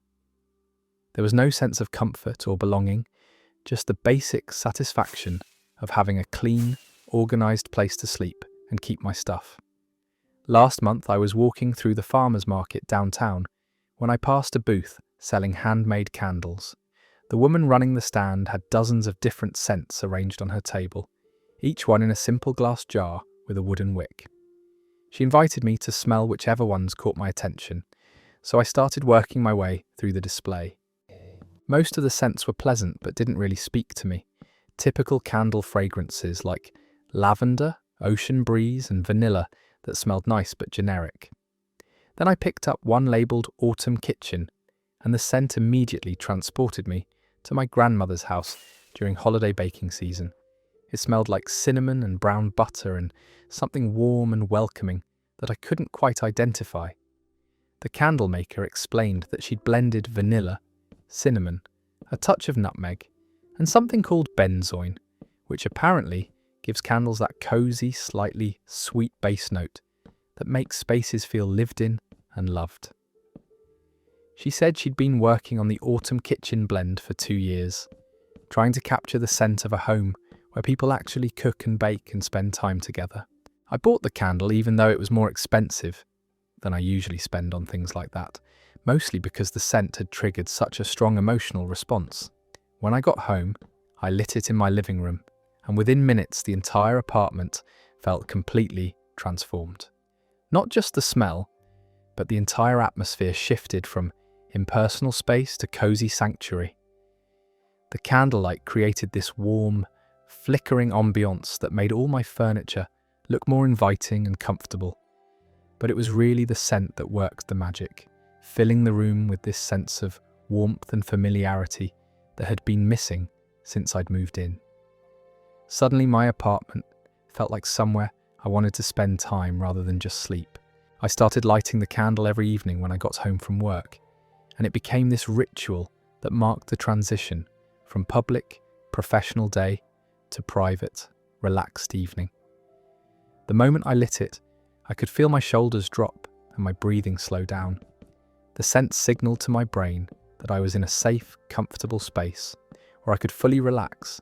Friends who came over started commenting on how cozy and welcoming my apartment felt, asking what I'd changed because the whole place seemed different. I realised the candle had given my space something that couldn't be achieved with furniture or decorations, a sense of warmth and personality that made people feel instantly comfortable. The scent also started triggering happy memories I hadn't thought about in years. Afternoons spent in my grandmother's kitchen while she baked cookies, cozy winter evenings with family, the feeling of being completely at home and cared for. The candle became a bridge between those comforting memories and my current living space. After about 6 weeks of evening candle lighting, I realised I'd stopped feeling like a visitor in my own apartment. The combination of scent, warm light, and the daily ritual had created this sense of belonging that I'd been missing. My space finally felt like home, rather than just a place where I kept my stuff. I've since bought 3 more of the same candles, so I never have to be without that scent. The candle maker remembered me when I went back to the farmer's market and said she was glad the autumn kitchen blend had found the right home. Sometimes the smallest additions make the biggest difference in how a space feels. That story comes to an end right there. It's remarkable how one candle can transform an entire living situation. The right scent really does have this power to flip a switch in your brain and suddenly make you feel like you belong somewhere. Sometimes home isn't about the furniture or the location. It's about finding that one small thing that makes everything else click into place. And that brings us to the end of tonight's collection of gentle stories from the quieter corners of the internet. These are the moments that remind us that life doesn't always have to be dramatic or intense to be meaningful. Sometimes the most extraordinary experiences are hiding in the most ordinary days, waiting for us to slow down just enough to notice them. Whether it was discovering a hidden bench in a familiar park, receiving an unexpected compliment from a stranger, or simply feeling that first cool breeze that signals the end of summer, each of these stories proves that beauty and connection are available to us every single day if we're paying attention. I hope these stories gave you that same sense of peace they gave me when I first read them. Maybe they'll inspire you to take a different route. On your next walk, spend a few extra minutes listening to the birds outside your window, or light a candle that makes your space feel a little more like home. The world can be overwhelming and chaotic, but it's also full of small miracles happening constantly around us. Park benches waiting to be discovered, dogs excited to see familiar faces, strangers willing to share genuine kindness, and countless other moments of unexpected grace that cost nothing but attention. Thank you for spending this time with me tonight, exploring these pockets of calm in our otherwise busy world. If you found these stories as soothing as I did, consider subscribing for more content like this. Sometimes we all need a reminder that life is still beautiful, still worth paying attention to, still full of surprises that restore our faith in the simple goodness that exists everywhere. Sweet dreams, and I hope tomorrow brings you your own small moment of unexpected wonder. Hey everyone, welcome back to the channel. Tonight, I've got something a little different for you. Instead of diving into the chaos and drama that usually fills our feeds, we're taking a step back and exploring the quieter side of life. You know those moments that don't make headlines, but somehow stick with you for weeks? The small encounters that restore your faith in humanity, or the simple experiences that make you pause and actually feel grateful to be alive? I've been spending way too much time lately scrolling through intense stories about family feuds and workplace disasters, and honestly, I needed a breather. So I went digging through the more peaceful corners of Reddit, looking for those gentle stories that remind us life isn't always about conflict and controversy. Tonight, we're talking about park benches and morning walks, unexpected kindness and perfect weather moments, the kind of experiences that feel like a warm hug when you're having a rough day. Whether you're winding down after a stressful week, dealing with insomnia, or just want some company while you do your evening routine, these stories are here to slow things down a bit.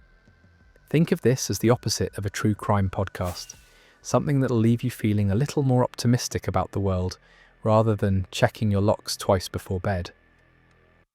I've collected some of the most heartwarming, peaceful stories I could find, the ones that make you want to put your phone down and go experience something similar yourself. No plot twists, no shocking revelations, just real people sharing the small moments that made their day a little brighter. So grab your favourite blanket, maybe light a candle, and let's dive into some stories that prove sometimes the most ordinary moments are actually the most extraordinary. Our first story comes from someone who discovered that the best hiding spots are sometimes right in plain sight. I've been walking through Riverside Park almost every day for 3 years now, usually taking the same route along the main path that winds around the duck pond. It's a decent-sized park, nothing too fancy, but it has these old oak trees that provide perfect shade in the summer, and this little bridge that crosses over the creek. Last Tuesday I was running a bit late for work but still wanted to get my morning walk in. Instead of taking my usual route, I decided to cut through a section of the park I'd never really explored before. There's this area where the maintained paths give way to more natural trails, and the landscaping gets a little wilder. I was walking past this cluster of evergreen bushes when I noticed what looked like a gap between them. Curiosity got the better of me, so I pushed through the branches and found myself in this small clearing that felt completely separate from the rest of the park. And right in the centre was this beautiful wooden bench, weathered but sturdy, facing a view I had no idea existed. From where the bench sat, you could see across a small meadow toward the hills in the distance, but you were completely hidden from the main park area. The bench looked like it had been there for years, maybe decades. The wood had that silvery grey patina that comes from seasons of weather, and there were a few small carvings in the armrests, nothing dramatic, just initials and dates going back to the 80s. Someone had clearly been maintaining it because it was clean and stable, but there was no plaque or sign indicating it was official park property. I sat down for a few minutes and realised I couldn't hear any of the usual park sounds. The joggers, the dog walkers, even the traffic from the nearby street seemed muted. It was just me, the birds, and this incredible sense of peace I hadn't felt in months. I ended up being 20 minutes late for work that day, but I didn't care. Since then, I've been coming back to what I now think of as my secret bench at least 3 times a week. I bring a book, sometimes just my coffee, and I sit there for anywhere from 15 minutes to an hour, depending on my schedule. I've never seen another person in that little clearing, though sometimes I find evidence that others have discovered it too. A forgotten bookmark, a coffee cup that wasn't there the day before. The strangest part is how different the same park feels depending on where you experience it from. The main paths are nice, but they're designed for movement, for getting from point A to point B. The bench spot feels designed for just being, for sitting and watching the light change through the trees, or listening to the wind move through the grass in that little meadow. I've started bringing different books there, and somehow they all feel more meaningful when I read them in that space. Last week I was reading this collection of poetry that I probably would have rushed through at home, but sitting on the bench I found myself really absorbing each poem, even reading some of them out loud to the empty meadow. The whole experience taught me that sometimes the solution isn't pushing harder or looking farther. Sometimes it's just about shifting your perspective slightly and noticing what was there all along. That story ends there. Finding a hidden sanctuary in a place you thought you knew completely is like discovering treasure in your own backyard. It makes you wonder what other peaceful corners are tucked away in familiar spaces, just waiting for someone to slow down enough to notice them. Sometimes being late for work leads to the best discoveries of all. Our next story comes from someone who learned that the smallest gestures from strangers can shift your entire week. I was having one of those weeks where everything felt slightly off. Not dramatically bad, just the kind of persistent, low-level stress that makes you question whether you're handling adult life correctly. Work had been demanding. My apartment felt cluttered no matter how much I cleaned, and I'd been dealing with that nagging feeling that I was somehow falling behind everyone else my age. It was Thursday evening, around 6:30, and I was walking home from the grocery store with my usual haul of uninspiring dinner ingredients. I live in a neighbourhood where most people keep to themselves, polite nods and brief eye contact, but not much actual interaction. I prefer it that way most of the time, but that week the isolation was feeling heavier than usual. I was about 2 blocks from my apartment, walking past the row of small shops that line my street, when someone walking in the opposite direction made eye contact and smiled. This happens occasionally, so I smiled back and expected us to pass each other with the usual anonymous politeness. But instead of continuing on, the person slowed down and said, "Excuse me, I hope this isn't weird, but you have a really kind smile." I was so caught off guard that I almost looked behind me to see if they were talking to someone else. The person was probably around my age, wearing a denim jacket and carrying a canvas bag. No one I recognised, but someone who seemed genuinely friendly, rather than trying to start something awkward or uncomfortable. I managed to say thank you, probably with a confused expression, and they just nodded and continued walking. The whole interaction lasted maybe 10 seconds, but I stood there on the sidewalk for a full minute afterward, trying to process what had just happened. When was the last time a complete stranger had said something genuinely nice to me without wanting anything in return? That comment stuck with me for the rest of the evening. I found myself smiling more as I made dinner, and when I caught my reflection in the bathroom mirror before bed, I actually looked at my smile and thought about what that person might have seen. I realised I'd been so focused on feeling overwhelmed and inadequate that I'd forgotten I was still putting positive energy out into the world, even when I didn't feel particularly positive myself. The next morning, I was more aware of my interactions with other people. The barista at the coffee shop near my office, the security guard in my building, the woman who held the elevator for me. I started noticing how often people do small kind things without making a big deal about it, and I realised that maybe I'd been doing the same thing without recognising it. Over the weekend, I couldn't stop thinking about that brief encounter, not in an obsessive way, but in a curious way. What had motivated that stranger to speak up? Had they been having a difficult week too and decided to spread some positivity? Or was giving unexpected compliments just part of their normal routine? I started paying more attention to opportunities to do something similar for other people. Not in a forced way, but just being more aware of moments when I could acknowledge something positive about a stranger. The person at the crosswalk who helped an elderly man with his groceries. The teenager at the bus stop who was reading a book I loved.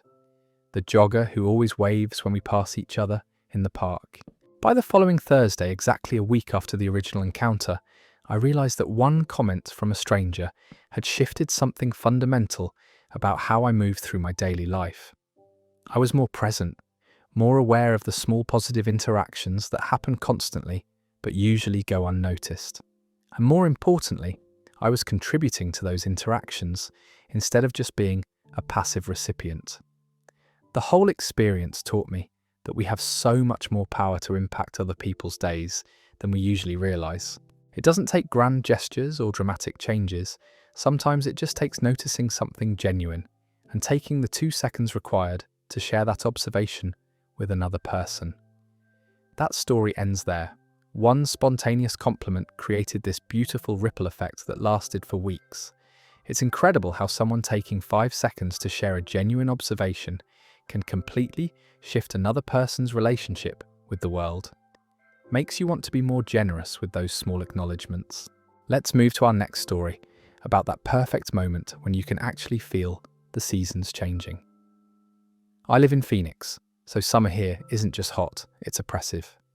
The kind of heat that starts in May and doesn't let up until October, where stepping outside feels like opening an oven door and the pavement burns through your shoes if you stand still too long. By September, you forget what it feels like to be comfortable outside during daylight hours. Our next story comes from someone who discovered that the most beautiful moments often happen when we least expect them. The morning I watched fog roll over the hills. I wake up early most days, usually around 6, but this particular Saturday, I found myself awake even earlier. It was one of those restless nights where sleep kept slipping away, so instead of lying there staring at the ceiling, I decided to make some coffee and sit by my kitchen window. My house sits on a small hill overlooking a valley, and normally I can see for miles across the farmland. But this morning was different. Everything was covered in the thickest fog I'd ever seen. At first I was a little disappointed because I usually love watching the sunrise paint the landscape in golden light. But as I sat there with my warm mug, something magical started to happen. The fog wasn't just sitting there like a grey blanket. It was moving. Not quickly, but with this slow, deliberate rhythm that was almost hypnotic. It looked exactly like ocean waves, rolling in gentle swells across the fields and pastures. I watched one section lift and drift toward the neighbour's barn, wrapping around it like a soft embrace before continuing its journey toward the next hill. There was something so peaceful about the way it moved. No urgency, no destination it was rushing toward. Just this calm, steady flow that seemed to follow some ancient pattern only it understood. I found myself breathing in sync with its rhythm, feeling my shoulders relax for the first time in weeks. As the sun started to rise higher, the fog began to thin in places, creating these beautiful layers. Some areas would clear completely for a few minutes, revealing patches of green grass sparkling with dew.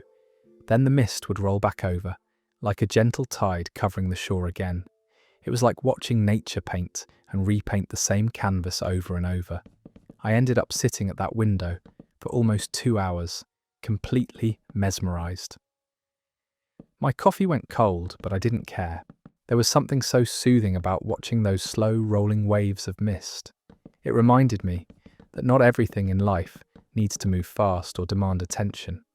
Some of the most beautiful things happen quietly, patiently, when we take the time to notice them. By the time the fog finally lifted completely, I felt more rested than I had after any full night's sleep in recent memory. It was like I'd been given this private showing of nature's gentlest performance, and it had reset something inside me that I didn't even realise needed fixing. That story's over. There's something so therapeutic about watching natural phenomena unfold at their own pace. It's like the world's reminder to slow down and just breathe. Sometimes the most peaceful moments come when we surrender our plans and let ourselves be present. Let's move to our next gentle tale about unexpected kindness from strangers. The time a stranger paid for my coffee. I'd been having one of those weeks where everything seemed to go wrong at once. My car had broken down on Tuesday. I'd gotten some disappointing news about a job I'd applied for, and I'd been fighting a cold that just wouldn't go away. By Friday morning, I was running on fumes both literally and figuratively. I decided to treat myself to a decent cup of coffee from the little cafe downtown instead of the instant stuff I'd been making at home. It wasn't really in my budget that week, but I figured $5 for a moment of normalcy was worth it. The place was busier than usual, with a line stretching almost to the door. I stood there for about 10 minutes, half listening to the conversations around me while mentally rehearsing my order. Nothing fancy, just a medium coffee with cream. When I finally reached the counter, the barista was this friendly girl with paint-stained fingers who looked like she'd been working since dawn. I gave her my order and reached into my jacket pocket for my wallet. That's when I felt that sinking sensation you get when you realise something's not where it should be. I patted my other pockets, checked my bag twice, but no wallet. I must have left it on my kitchen counter when I'd grabbed my keys in a hurry. I felt my face go red as I started to apologise and tell her I'd have to come back later. But before I could finish explaining, she smiled and said, "Oh, don't worry about it. The woman ahead of you already paid for your drink." I looked around confused, trying to figure out who she meant. The only person I could see who might have been ahead of me was an elderly woman in a blue coat who was already sitting by the window, reading a newspaper. When she noticed me, looking in her direction, she gave me the smallest nod and the kindest smile, then went back to her paper like it was the most natural thing in the world. The barista handed me my coffee, still warm and perfectly made, and I felt this wave of gratitude that was completely out of proportion to a $5 gesture.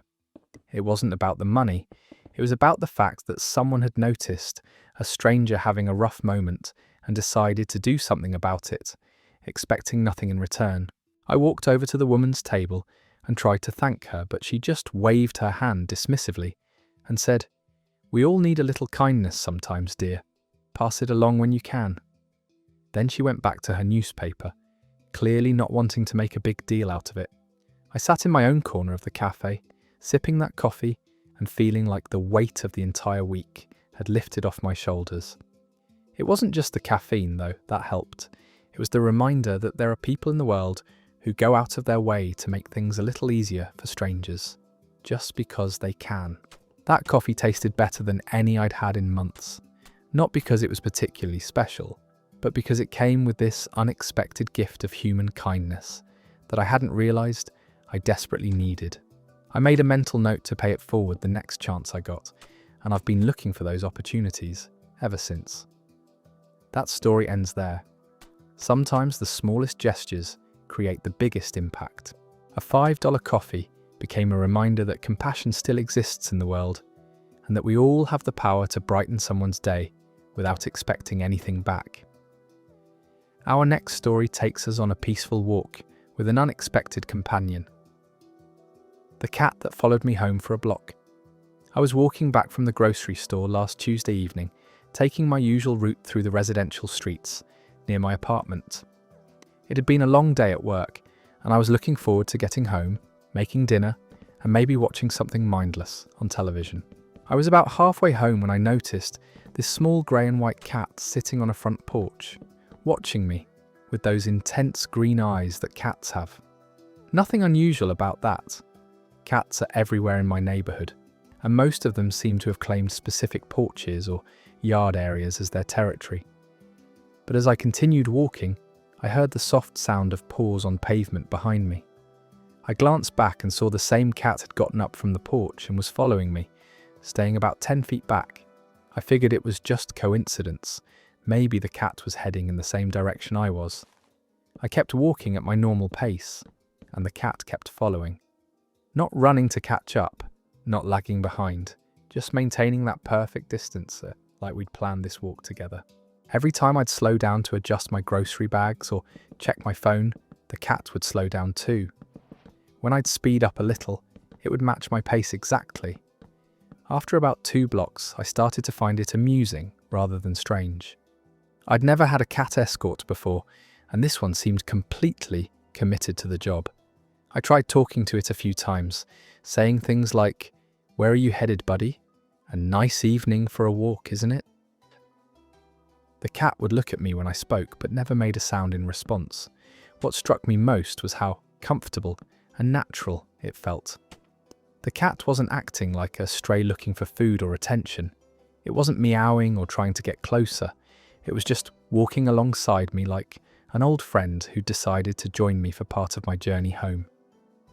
There was something so peaceful about having this quiet companion padding along beside me. We walked together for almost 6 blocks, past the corner market, the little park with the broken swing set, and the house with the elaborate garden that I always admire. The cat seemed to know exactly where we were going, never hesitating at intersections or stopping to investigate interesting smells the way cats usually do. When I finally reached my building, I stopped and turned around to see what my walking partner would do. The cat stopped too, sitting down on the sidewalk about 8 feet away. We looked at each other for a moment, and I swear there was this sense of mutual acknowledgement, like we both knew this was where our shared journey ended. I said thanks for the company and gave it a little wave, feeling only slightly ridiculous for talking to a cat on a public street. The cat blinked slowly at me, which I'd read somewhere was basically a cat's way of smiling, then turned around and started walking back in the direction we'd come from. I watched it until it disappeared around the corner, moving with that same unhurried confidence it had shown during our walk. I never saw that cat again, despite taking the same route home dozens of times since then. But for those 20 minutes, I had the most peaceful, companionable walk I'd had in months. That story comes to an end. There's something magical about those brief connections with animals who seem to understand exactly what we need in the moment. That cat turned an ordinary walk into a moment of unexpected companionship and calm. Let's continue with a story about the simple pleasure of neighbourly kindness. The day my neighbour brought fresh bread to my door. I'd been living in my apartment for about 8 months, and while I'd exchanged polite hellos with most of my neighbours, I hadn't really gotten to know any of them. It's one of those older buildings where everyone keeps to themselves, which I actually preferred after living in a place where the walls were thin and everyone seemed to know everyone else's business. Mrs. Chen lived in the apartment directly across the hall from mine. She was probably in her 70s, always impeccably dressed, and had this way of moving through the building like she was floating rather than walking. We'd nod to each other when our paths crossed, but our conversations never went beyond good morning and comments about the weather. That Tuesday started like any other. I was working from home, had been at my computer since early morning, and was deep into a project that had been giving me trouble for weeks. Around 2 in the afternoon, I heard a soft knock at my door. Not the aggressive pounding of a delivery person or the urgent rap of someone with bad news, just 3 gentle taps. I looked through the peephole and saw Mrs. Chen standing in the hallway, holding what looked like a covered basket. I opened the door and immediately the most incredible smell wafted into my apartment. It was warm and yeasty and comforting, the kind of smell that makes you think of home, even if you can't quite place where you've smelled it before. "I hope I'm not disturbing you," she said, in her soft voice that still carried traces of an accent I couldn't identify. "I made too much bread today, and I thought you might enjoy some while it's still warm." She handed me the basket, and even through the cloth covering, I could feel the heat radiating from whatever was inside. I lifted the corner of the fabric and saw 2 perfect loaves of what looked like homemade sourdough, with golden brown crusts that were still making tiny crackling sounds as they cooled. I tried to thank her, but she was already heading back toward her door. "The recipe is very old," she called over her shoulder, "from my grandmother. Best eaten while it's warm, with butter if you have it." I stood in my doorway for a moment, holding this unexpected gift and breathing in that amazing aroma. I couldn't remember the last time someone had given me something homemade, something that had clearly taken hours of work and attention. It felt like more than bread. It felt like an invitation into some kind of warmth I hadn't realized I was missing. I took the basket to my kitchen and uncovered it completely. The loaves were works of art, with perfectly golden crusts and that rustic, handmade look that you can't get from a store. When I cut into the first one, the inside was perfectly airy, with just the right amount of chewiness.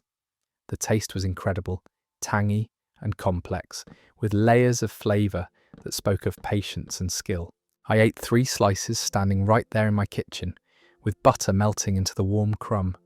It was the kind of bread that makes you slow down and really taste each bite, the kind that transforms a simple Tuesday afternoon into something special.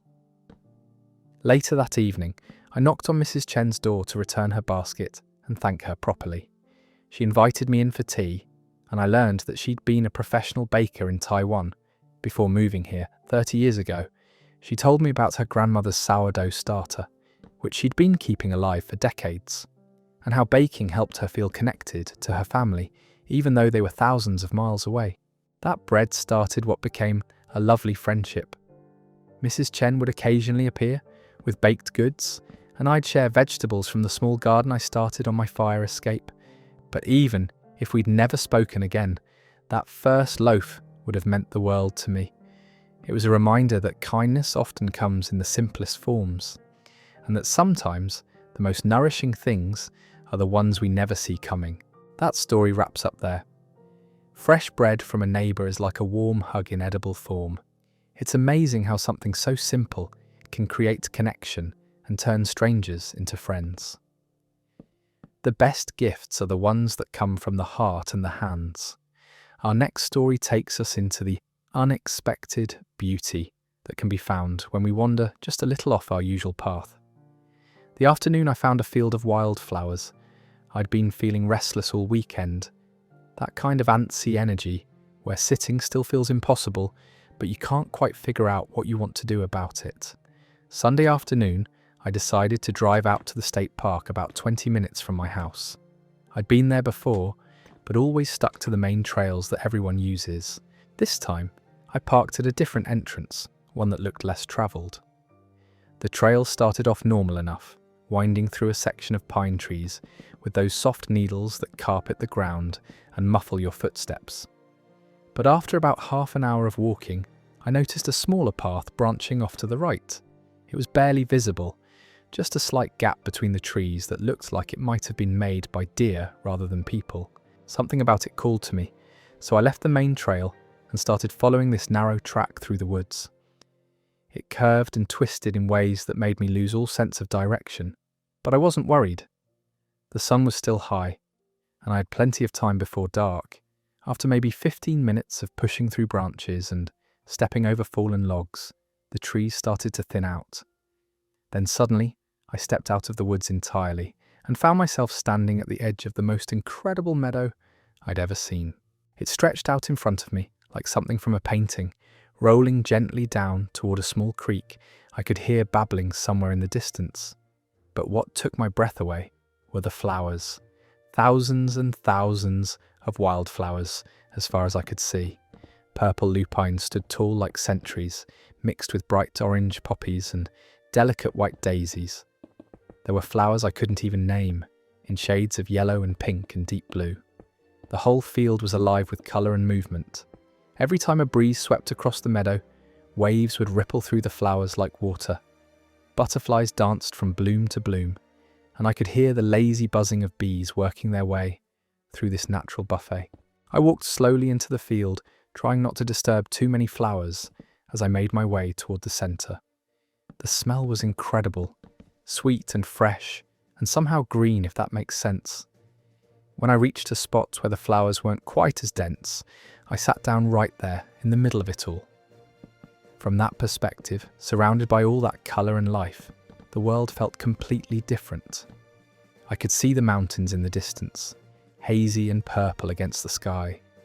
A hawk circled overhead, riding the thermals without moving its wings. Everything felt connected and peaceful in a way that made my earlier restlessness seem silly. I ended up staying there for almost 2 hours, just sitting and watching and breathing. I didn't take many pictures because somehow that felt like it would break the spell. This wasn't something meant to be captured and shared.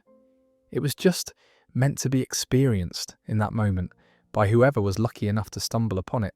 When I finally made my way back to the car, I felt like I'd discovered some secret that the world had been keeping just for me. I've tried to find that meadow again since then, but either I've missed the turn, or it only reveals itself when you really need to find something beautiful and unexpected. That story ends there.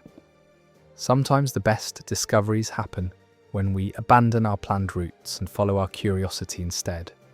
That meadow sounds like the kind of place that exists in fairy tales, but nature has a way of creating magic in the most unexpected corners. Let's move to a story about the simple comfort that comes from our furry companions. The time my dog fell asleep with his head on my pillow.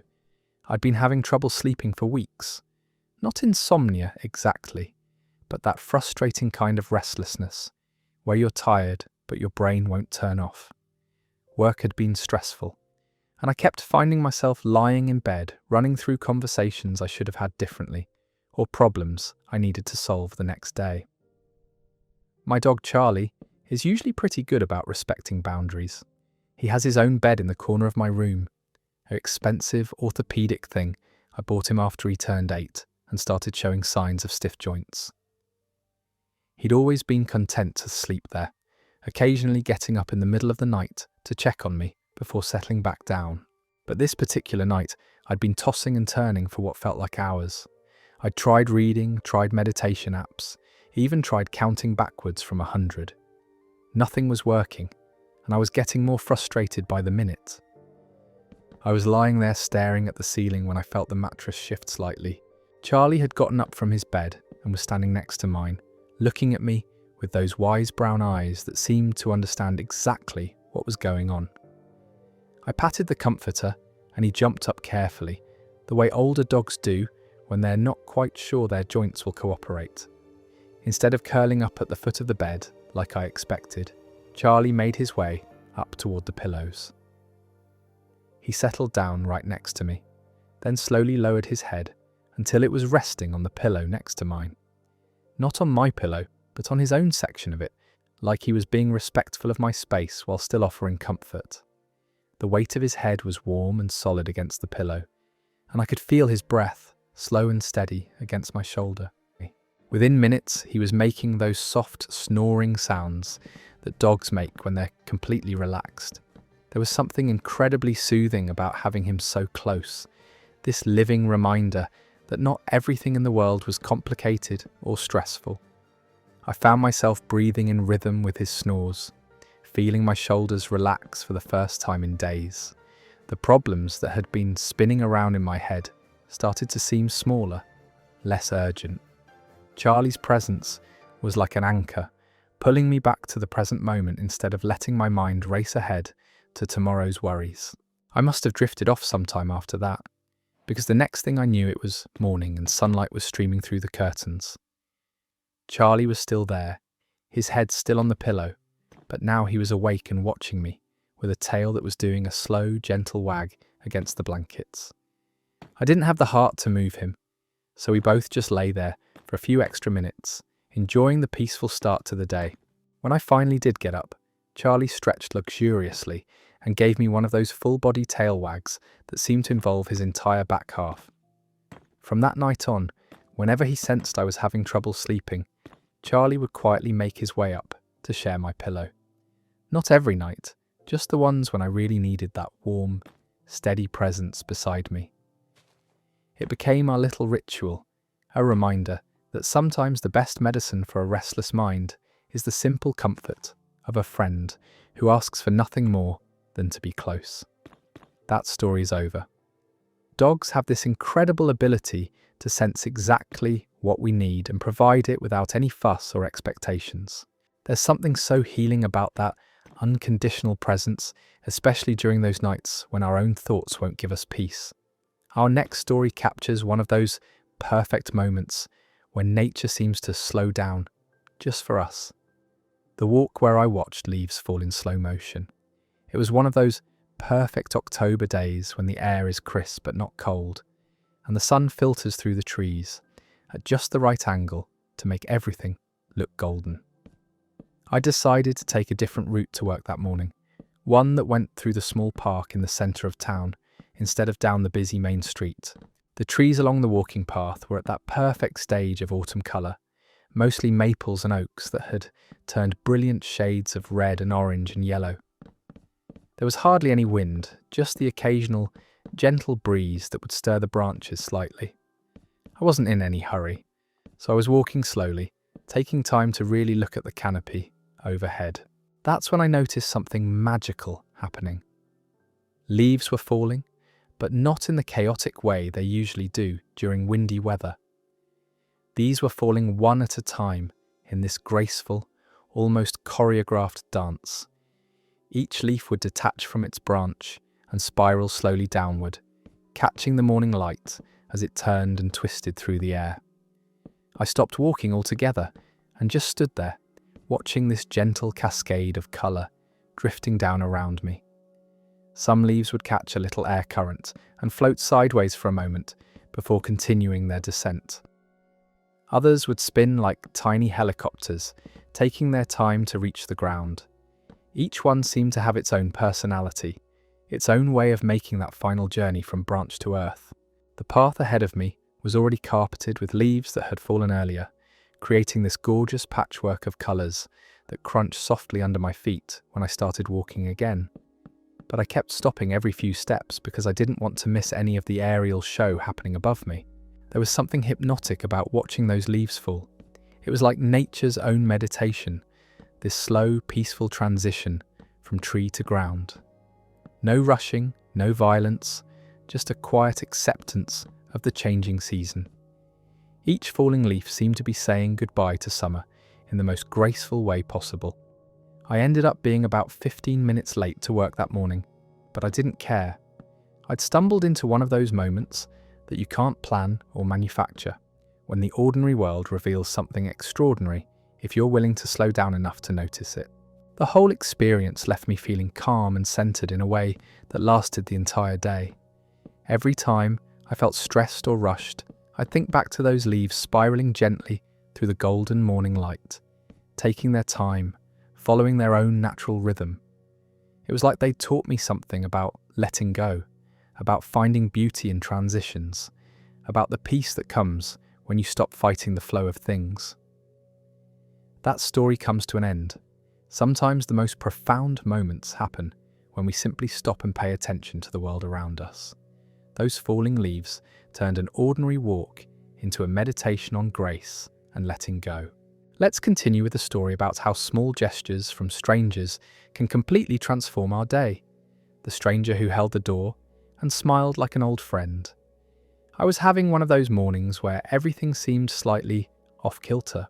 I'd woken up late, spilled coffee on my shirt, and was rushing to make it to an appointment downtown. By the time I reached the office building where I needed to be, I was frazzled and running about 10 minutes behind schedule.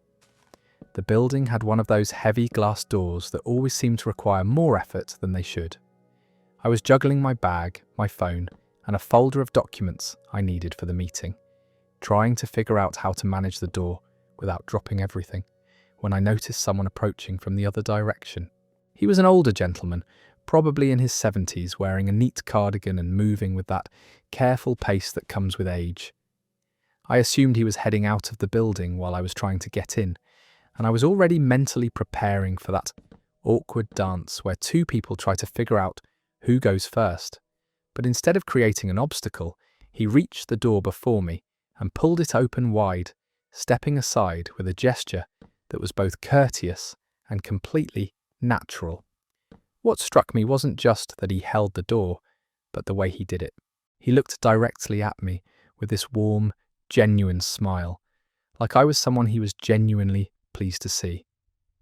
"Good morning," he said, and his voice had that quality some people have, where they sound like they're sharing good news just by greeting you. "I hope you have a wonderful day." It wasn't just polite small talk. There was something in his tone that made it feel like he actually meant it, like he was offering a small blessing rather than just following social convention. His smile reached his eyes, creating those little crinkles that only come from years of real warmth and kindness. "Thank you so much," I managed to say as I walked through the door. "You too." He nodded and continued on his way, but that brief interaction had completely shifted something in my morning. The frazzled feeling that had been building up since I woke up just melted away. Suddenly being 10 minutes late didn't seem like a crisis anymore. The spilled coffee on my shirt felt like a minor inconvenience rather than a disaster. There was something about the way he'd looked at me, like I was worth taking a moment to acknowledge and treat with genuine kindness. It wasn't just the door holding, though, that was thoughtful. It was the quality of attention he'd given me. brief as it was. For just a few seconds, I'd felt seen and valued by a complete stranger. The meeting I was rushing to went better than expected. I found myself more relaxed and present, less caught up in the small stresses that had seemed so important earlier. Throughout the day, I kept thinking about that moment at the door, how such a simple gesture could create such a positive ripple effect. I started paying more attention to my own interactions with strangers after that, holding doors when I could, making eye contact when I said thank you, trying to offer that same quality of genuine warmth that the gentleman had shown me. It's amazing how those tiny moments of connection can brighten both your day and someone else's. That story ends there. A simple door held open with genuine warmth can be like a small gift that keeps giving throughout the day. It's a reminder that we all have the power to brighten someone's morning with nothing more than authentic kindness and presence. Our next story comes from someone who discovered that the most peaceful nights sometimes happen when we're not even trying to sleep. The rain that tapped softly on my window all night. I'd been dreading this storm all week. The weather forecast kept promising heavy rain and possible flooding, the kind of weather that usually keeps me awake with worry about leaky windows and power outages. But when it finally arrived on Thursday night, it wasn't the dramatic downpour I'd been expecting. I was lying in bed around 11, trying to wind down from a particularly busy day, when I heard the first drops hitting my bedroom window. It started as just occasional taps, like someone gently knocking with one finger. Then it gradually built into this steady, rhythmic pattern that was nothing like the harsh drumming I'd anticipated. Instead of the aggressive pounding that usually comes with storms, this was more like nature's own percussion section, playing the softest possible arrangement. Each drop seemed perfectly timed, creating this hypnotic rhythm that was somehow both random and predictable at the same time. I gave up trying to sleep and just lay there listening. The sound was incredibly soothing, like having a white noise machine that was infinitely more complex and organic than anything you could buy in a store. There were layers to it I hadn't noticed before. The initial tap of each drop on the glass, followed by the tiny trails they made as they ran down toward the windowsill. Every few minutes, a slightly larger drop would hit with a different tone, adding variety to the gentle symphony, playing just inches from my head. The rain wasn't heavy enough to create that rushing sound you get with downpours, but it was steady enough to maintain this constant, peaceful backdrop that seemed to slow down time itself. I found myself breathing in rhythm with the rainfall, feeling my heart rate slow to match its unhurried pace. All the stress from the day started to dissolve as I focused on nothing but that gentle tapping. It was like the rain was washing away more than just the dust from my windows. It was clearing my mind of all the small worries and distractions that had been cluttering my thoughts. Around 2 a.m, I realised I'd been awake for hours but felt more relaxed than I had in weeks. Usually staying awake that long would leave me anxious about being tired the next day, but this felt different. It felt like I was participating in some kind of meditation that the weather had designed specifically for me. The rain continued until just before dawn, maintaining that same gentle rhythm throughout the night. When it finally stopped, the sudden silence actually woke me up from the light doze I'd finally fallen into. I looked out the window to see everything washed clean and sparkling in the early morning light, like the world had been polished overnight. I got up feeling more rested than I had after many full nights of sleep. There was something about spending those hours in quiet communion with the rain that felt more restorative than actual rest. It was like I'd been given a private concert by the universe, and all I had to do was lie there and appreciate to an end. Sometimes, the weather that story comes we dread turns out to be exactly what we need. That gentle rain sounds like it provided better therapy than any sleep aid ever could, turning a potentially restless night into hours of natural meditation. Our next story takes us back to those moments when technology surprises us with unexpected gifts from our past. The time I found a forgotten song on an old playlist. I was cleaning out my laptop last weekend, trying to free up some storage space, by going through old files and folders I hadn't touched in years. Most of it was the usual digital clutter we all accumulate over time. Duplicate photos, documents I'd saved and never looked at again, and dozens of music playlists I'd created for different moods and occasions. I was about to delete a folder labelled Summer 2019 when curiosity got the better of me. I opened it and found a playlist I'd completely forgotten about, something I must have made during a particularly good stretch that year. The title was just Quiet Afternoons, which didn't ring any bells, but I decided to give it a listen before sending it to the digital trash bin. The first few songs were familiar, the kind of mellow acoustic tracks I usually gravitate toward when I want background music for reading or working, but then the fourth song started playing, and I felt this immediate jolt of recognition mixed with surprise. It was a song I hadn't heard in years, something by a singer-songwriter I discovered briefly and then somehow lost track of. The moment those first guitar chords played, I was instantly transported back to a specific afternoon 3 summers ago. I'd been sitting on my small apartment balcony, reading a book I'd been meaning to get to for months. The weather was perfect. That ideal temperature where you don't even notice the air around you. I had a glass of iced tea sweating on the little table beside my chair, and absolutely nowhere I needed to be. I remembered how the song had perfectly captured the mood of that day.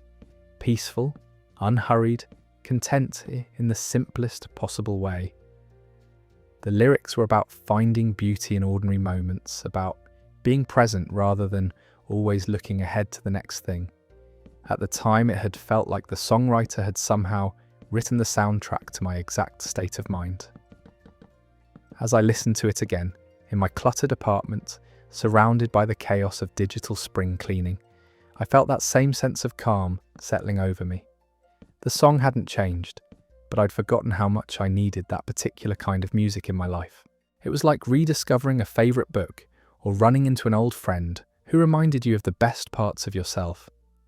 I ended up listening to that entire playlist, abandoning my cleaning project in favour of this unexpected trip down memory lane. Each song brought back small details from that summer. The book I'd been reading, the way the evening light hit my balcony, the sense of satisfaction that came from having nowhere to rush off to. By the time the playlist ended, I felt like I'd been given a gift I didn't know I was missing. Not just the music itself, but the reminder of that slower, more mindful version of myself. I immediately moved the playlist to my current rotation and made a mental note to spend more time on my balcony with a good book and no particular agenda. That story ends there. Digital archaeology sometimes unearths the most precious treasures. A forgotten song can be like a time machine, instantly transporting you back to the person you were when that music first meant something to you. Let's move to a story about those tender family moments that happen when we least expect them. The afternoon, my niece fell asleep while drawing. My sister had asked me to watch her 5-year-old daughter Lily for the afternoon while she ran some errands. I'd cleared my schedule, stocked up on juice boxes and crackers, and prepared for the usual whirlwind of energy that comes with babysitting a kindergartner. Lily arrived with her backpack full of art supplies, which she immediately dumped out on my kitchen table with the enthusiasm that only small children can muster for creative projects.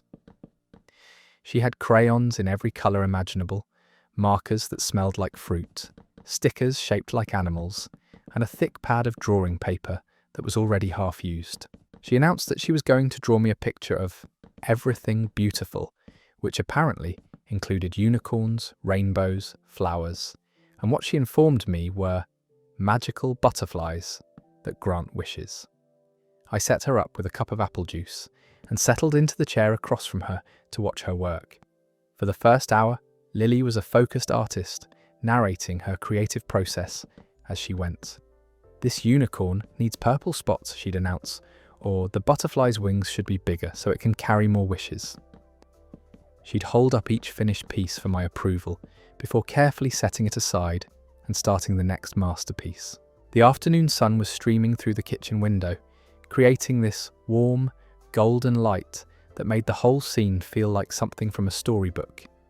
Lily's tongue would stick out slightly when she was concentrating on particularly detailed work, and she had this habit of humming little songs while she coloured. Gradually, her commentary became less frequent, and her movements slowed down. She'd spend longer on each section of her drawing, taking more time to choose exactly the right colour. Her humming got softer and more sporadic, but she kept working with the determination that kids bring to projects they really care about. I was reading nearby when I noticed the humming had stopped altogether. I looked up to see Lily still sitting at the table, but her head was now resting on her folded arms. One hand was still loosely holding a green crayon, and her latest drawing was only half finished. She'd fallen asleep right there at the table, surrounded by her artistic chaos. Her breathing was soft and even, and she had that completely peaceful expression that sleeping children get. Crayons were scattered all around her, and there were small smudges of colour on her cheek, where she'd rested against her arm. The half-finished drawing showed what looked like a garden full of flowers, each one a different vibrant colour. I carefully removed the crayon from her hand and gently covered her with a throw blanket from my couch.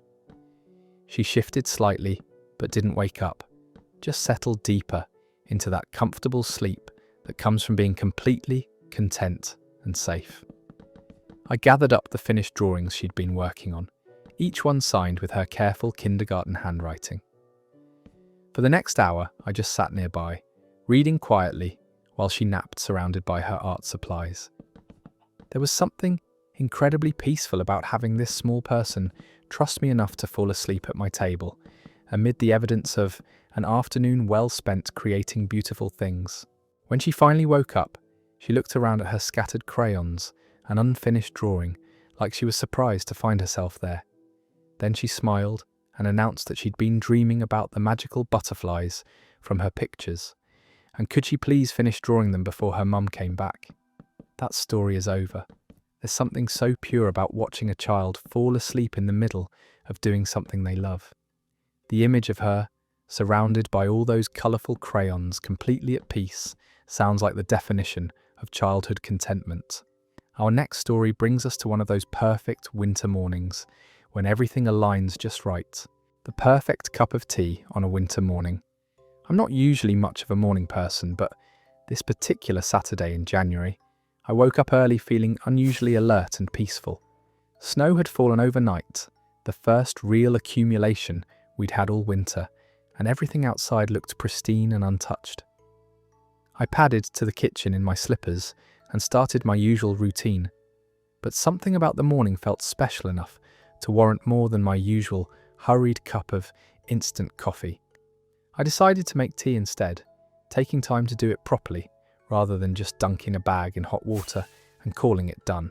I filled my kettle with fresh water and set it on the stove, then rummaged through my tea collection until I found a tin of Earl Grey that I'd been saving for no particular reason.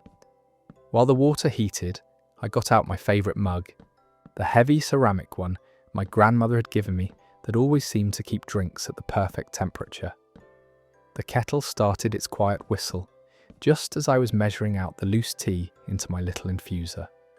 I poured the water slowly, watching the leaves unfurl and release their colour into the clear water. The bergamot scent mixed with the steam rising from the mug, creating this aromatic cloud that seemed to embody everything cosy about winter mornings.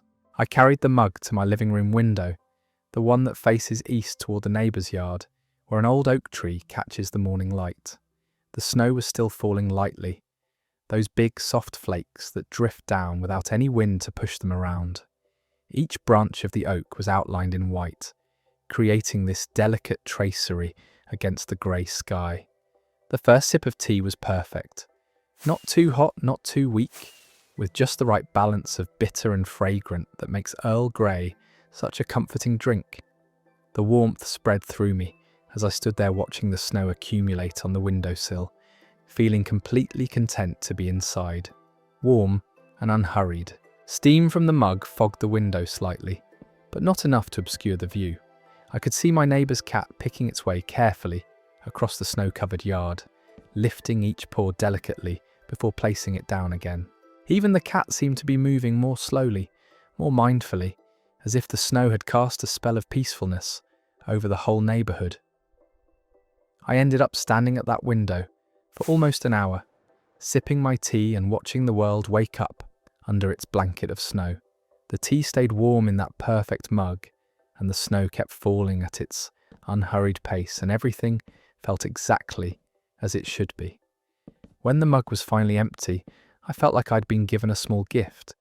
Not just the tea itself, but the whole experience of taking time to prepare it properly, to stand still and appreciate the winter morning, to start the day with intention rather than rushing into it. That story comes to an end.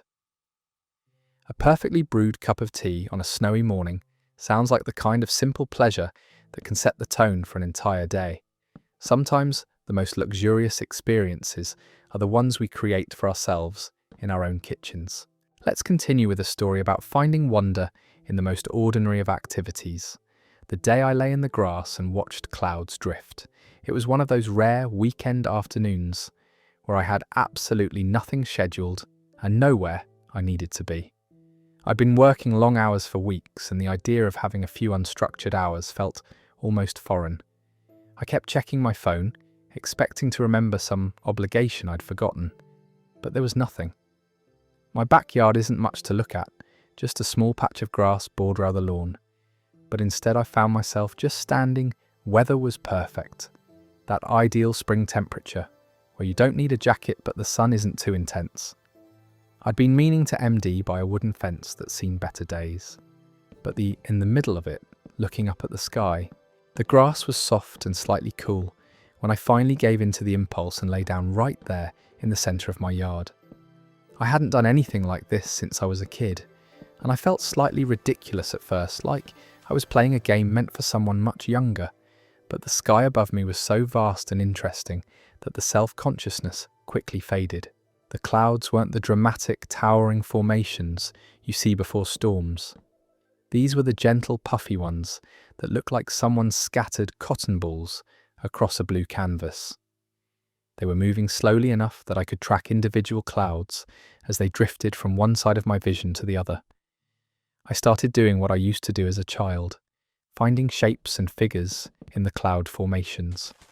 That one looked like a sleeping dog, curled up with its tail wrapped around its body. Another resembled a sailing ship, complete with billowing sails that shifted and changed as I watched. There was one that looked remarkably like a turtle, moving so slowly across the sky that it seemed perfectly in character. What surprised me was how engaging this simple activity became. I'd expected to get bored after a few minutes, but instead I found myself completely absorbed in this slow-motion theatre playing out above me. Each cloud had its own personality, its own pace, its own way of transforming as air currents shaped and reshaped it. The longer I lay there, the more details I noticed. Some clouds had sharp, defined edges, while others seemed to dissolve into the blue sky around them. The light would change subtly as clouds passed in front of the sun, creating moments of cooler shade followed by warm brightness. I could hear birds calling to each other, but I couldn't see them from my position on the ground. Time seemed to slow down in the most pleasant way. I wasn't checking my phone or thinking about what I should be doing instead. I was just there, in my grass, watching this free entertainment that was available any time I bothered to look up. It felt like meditation without any of the effort or instruction. When I finally sat up, I was surprised to see that the sun had moved significantly across the sky. I'd been lying there for almost 2 hours, completely lost in cloud watching. My back was slightly stiff from the ground, but I felt more relaxed than I had in months. That story ends there.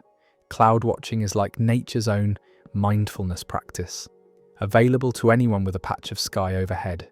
It's amazing how something so simple can provide hours of peaceful entertainment and reset our perspective on time itself. Our next story takes us into the warmth of intergenerational connection and the power of shared memories. The time my grandmother shared a story from her youth. I was visiting my grandmother last month, something I try to do every few weeks but don't manage as often as I'd like. She's 93 now and still sharp as ever, though she moves more slowly than she used to. We were sitting in her living room after dinner, She in her favourite armchair, and me on the couch that's been in the same spot for as long as I can remember. The room was warm and comfortable, lit by the soft glow of her reading lamp and the flicker from the fireplace that she still insists on using even though she has perfectly good central heating. Outside, a light rain was pattering against the windows, creating that cosy feeling you get when you're somewhere safe and warm while the weather does its thing. We'd been talking about everyday things, her garden, my job, mutual relatives we both keep in touch with. Then she got that distant look in her eyes that sometimes comes when something triggers a memory from long ago. She was quiet for a moment, staring into the fire, and I could almost see her travelling back through the decades.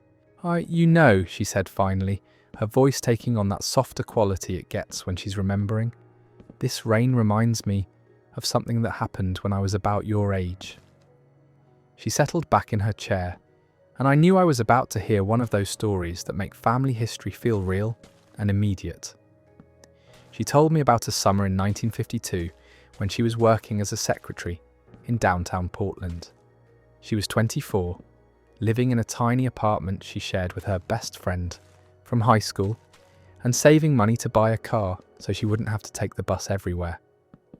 It was before she'd met my grandfather, when her whole life stretched ahead of her, full of possibilities. One particularly hot afternoon in August, she was walking home from work when the sky suddenly opened up with one of those dramatic thunderstorms that come out of nowhere. She ducked into a small cafe to wait it out, ordering coffee she couldn't really afford, just to justify taking up a table. The cafe was crowded with other people who'd had the same idea, and she ended up sharing a table with an elderly man who was reading a newspaper and nursing a piece of apple pie. They started talking, and she learned he was a retired music teacher who'd spent 40 years helping kids discover their love for music. As the rain continued, he told her stories about his students, about the shy ones who found their voices through singing and the restless ones who channeled their energy into piano lessons.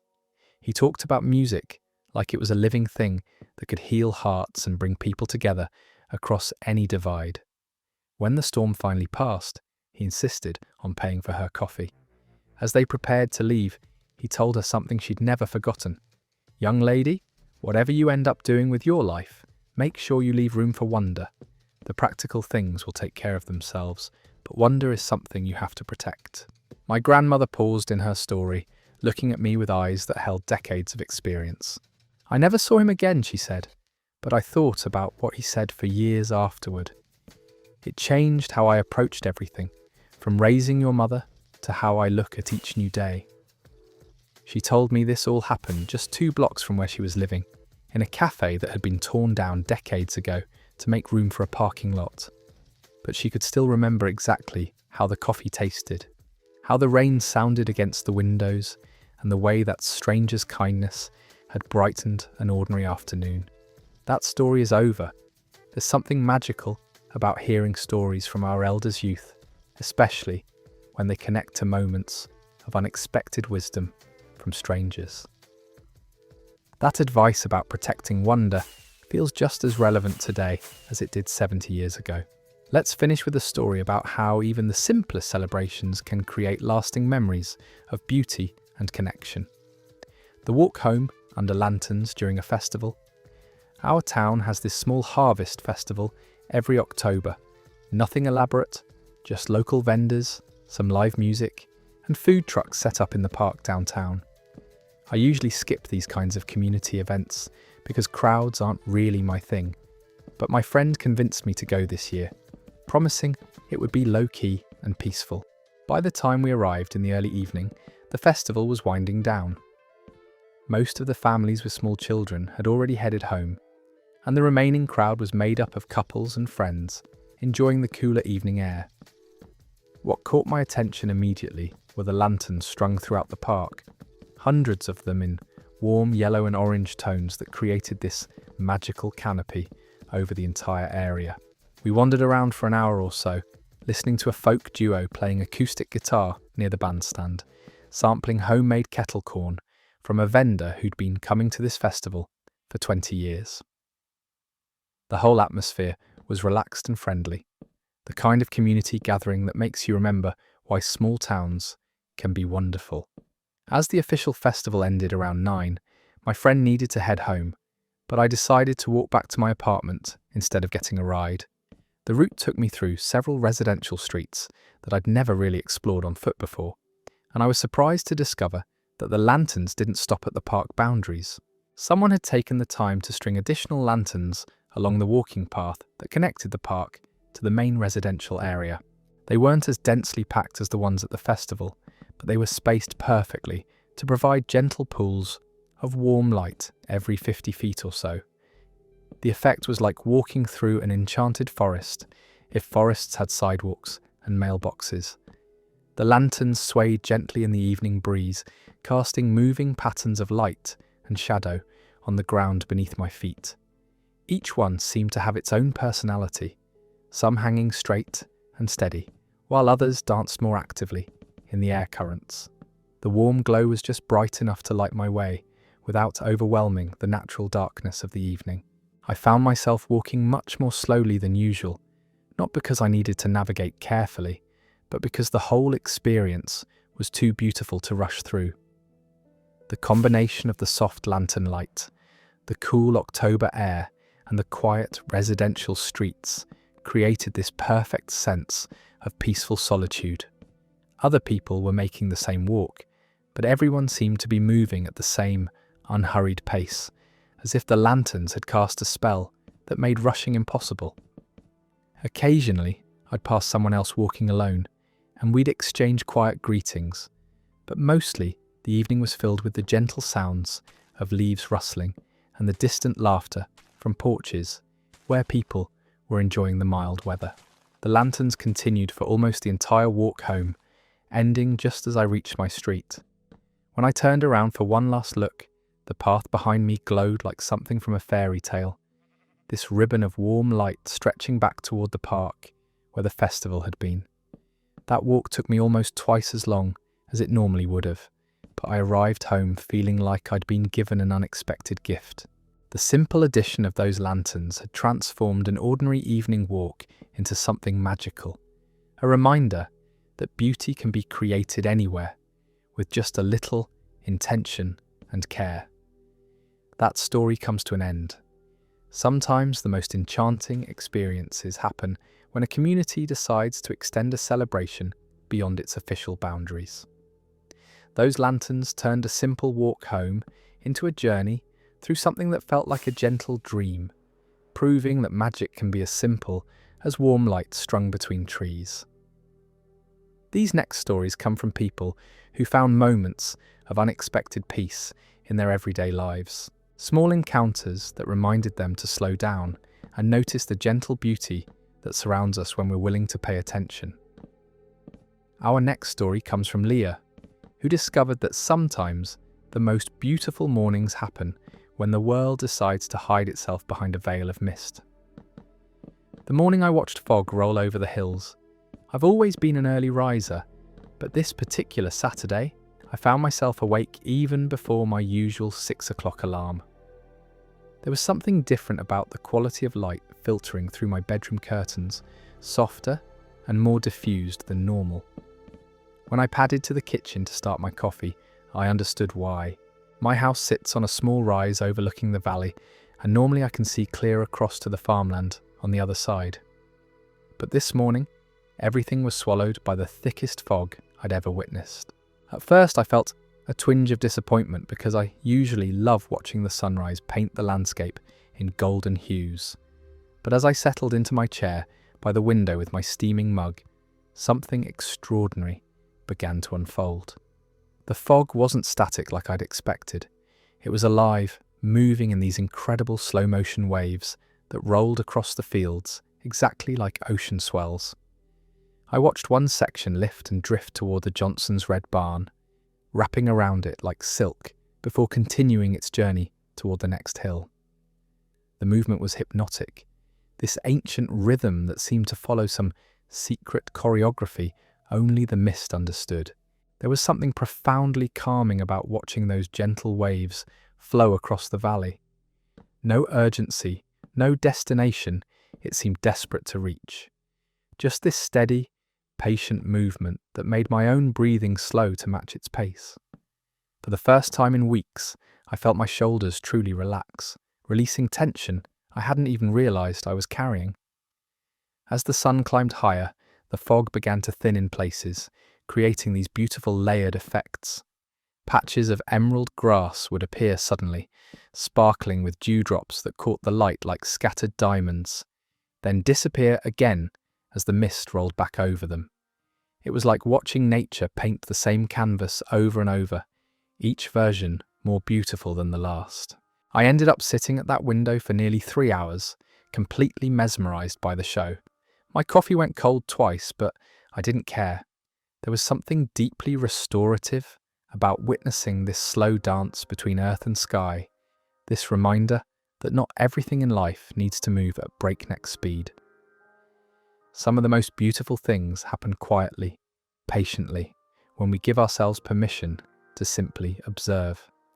When the fog finally lifted completely, around 9, revealing the familiar landscape I knew so well, I felt more rested than I had after any full night's sleep in recent memory. It was as if I'd been given a private meditation session designed specifically for my restless soul. That story is over. Sometimes nature provides the perfect antidote to our busy minds without us even asking for it. Those 3 hours of fog watching sound like better therapy than anything money could buy. The image of mist moving like ocean waves across farmland is absolutely mesmerizing. Let's continue with Elias, who learned that kindness from strangers can transform even the most ordinary moments into something memorable. The time a stranger paid for my coffee. I'd been having one of those weeks where everything felt slightly harder than it should. Nothing catastrophic, just that accumulation of small frustrations that leaves you feeling worn down.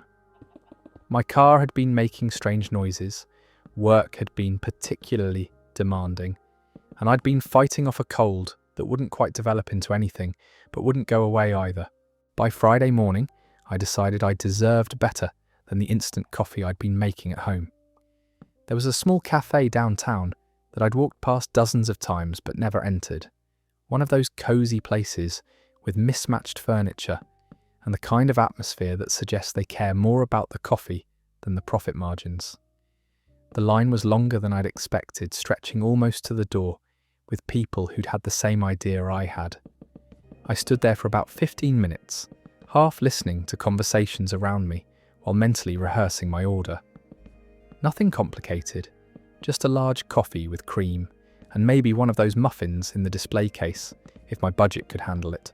When I finally reached the counter, the barista was a young woman with flour dusting her apron who looked like she'd been working since before dawn. I gave her my order and reached into my jacket pocket for my wallet, already calculating whether I had enough cash or if I'd need to use my card. That familiar sinking feeling hit me when my fingers found nothing but lint and a few loose coins. I checked my other pocket, then my bag, growing more embarrassed by the second. I must have left my wallet on the kitchen counter in my morning rush, sitting right next to my keys where I'd placed it the night before. I started to apologize, explaining that I'd have to come back later, when the barista smiled and shook her head. "Don't worry about it," she said. "The woman who was ahead of you already took care of it." I looked around confused, trying to identify who she meant.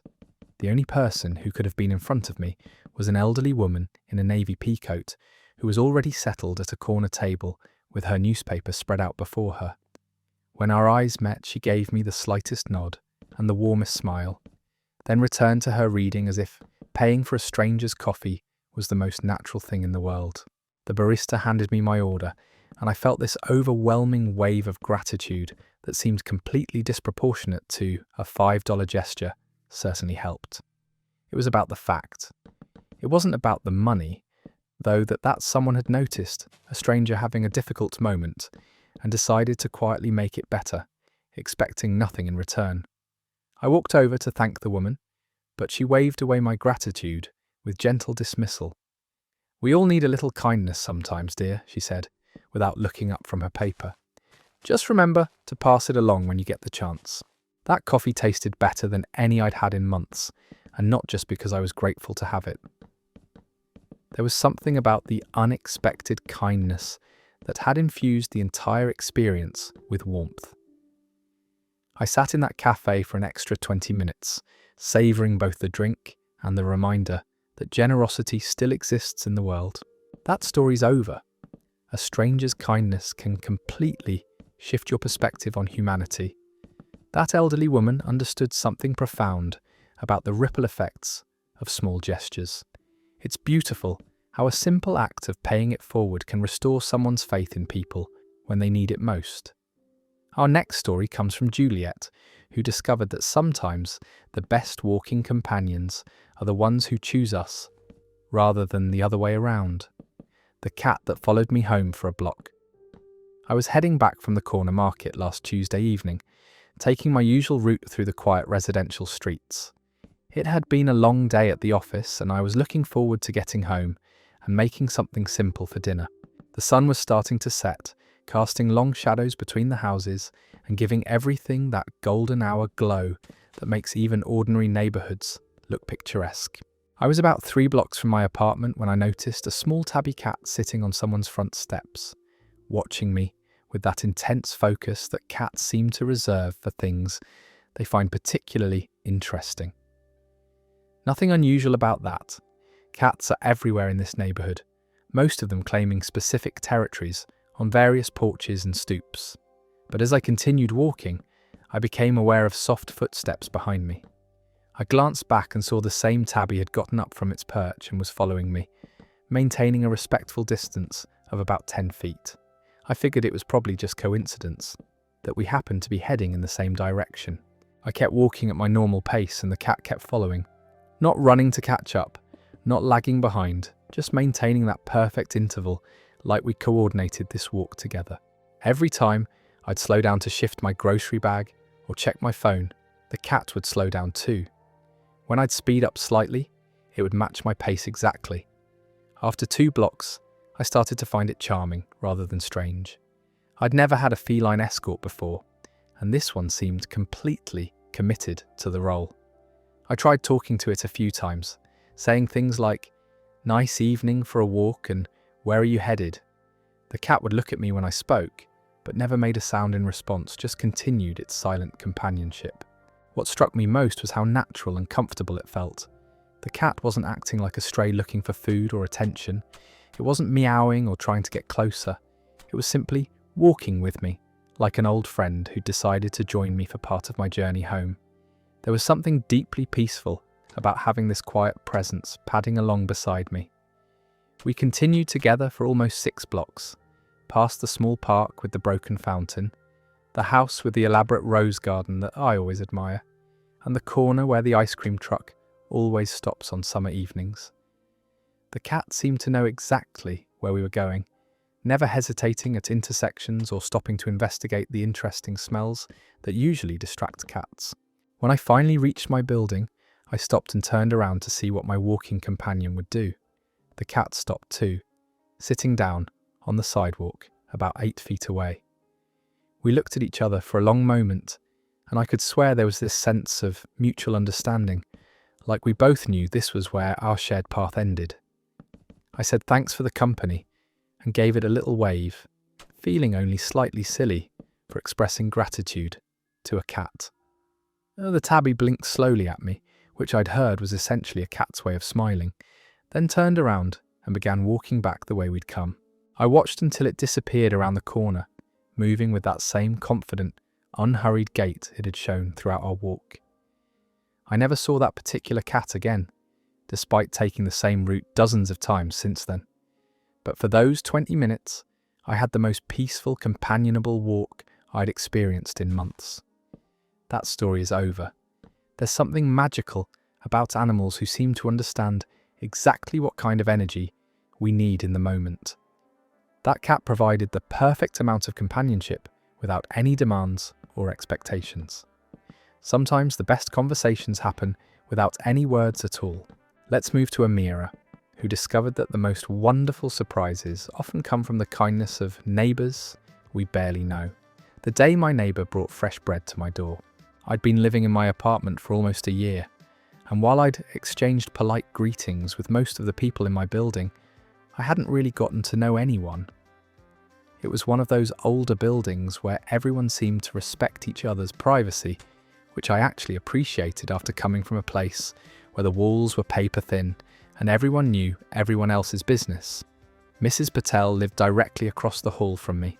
She was probably in her 60s, always impeccably dressed, and had this graceful way of moving through the building like she was floating rather than walking. We'd smile and nod when our paths crossed, but our interactions never went beyond good morning and brief comments about the weather or the building's temperamental elevator. That Thursday started like any other. I was working from home, deep into a project that had been giving me trouble for days. Around 2 in the afternoon, I heard a gentle knock at my door. Not the aggressive pounding of a delivery driver or the urgent rapping of someone with bad news, just 3 soft, polite taps. I looked through the peephole and saw Mrs. Patel standing in the hallway, holding what appeared to be a cloth-covered basket. Before I even opened the door, the most incredible aroma hit me. It was warm and yeasty and comforting, the kind of smell that instantly makes you think of home kitchens and Sunday mornings.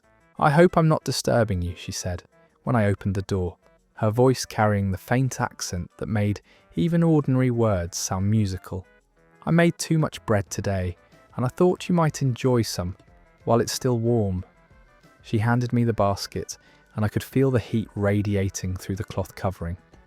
When I lifted the corner of the fabric, I saw 2 perfect loaves of what looked like homemade sourdough, with golden crusts that were still making tiny crackling sounds as they cooled in the afternoon air. I tried to thank her properly, but she was already heading back toward her door with that characteristic grace. "The recipe is very old," she called over her shoulder. "From my mother's kitchen in Mumbai. Best eaten while warm, with butter if you have some." Oh. I stood in my doorway for a moment after she disappeared inside, holding this unexpected gift and breathing in that amazing fragrance. I couldn't remember the last time someone had given me something homemade, something that had clearly taken hours of work and attention. It felt like more than bread. It felt like an invitation into warmth I hadn't realised I was missing. I took the basket to my kitchen and uncovered it completely. The loaves were absolutely beautiful, with perfectly golden crusts and that rustic, handcrafted appearance you can never get from a store. When I cut into the first one, the interior was perfectly textured with just the right amount of chew. The taste was incredible, complex and tangy, with layers of flavour that spoke of patience and generations of knowledge. I ate 3 slices standing right there in my kitchen, with butter melting into the warm crumb. It was the kind of bread that makes you slow down and really savour each bite, the kind that transforms an ordinary Thursday afternoon into something memorable. Later that evening, I knocked on Mrs. Patel's door to return her basket and thank her properly. She invited me in for tea, and I learned that she'd been a professional baker in India before moving here 25 years ago. She told me about her mother's sourdough starter, which she'd been keeping alive for decades, and how baking helped her feel connected to her family, even though they were thousands of miles away. That bread started what became a wonderful friendship. Mrs. Patel would occasionally surprise me with baked goods, and I'd share vegetables from the small herb garden I started on my fire escape. But even if we'd never spoken again, that first gift would have meant the world to me. That story is over. Fresh bread from a neighbour is like receiving a warm hug in the most delicious form possible. Mrs. Patel understood that food is love made tangible, and sometimes the most meaningful gifts are the ones that come straight from someone's kitchen and heart.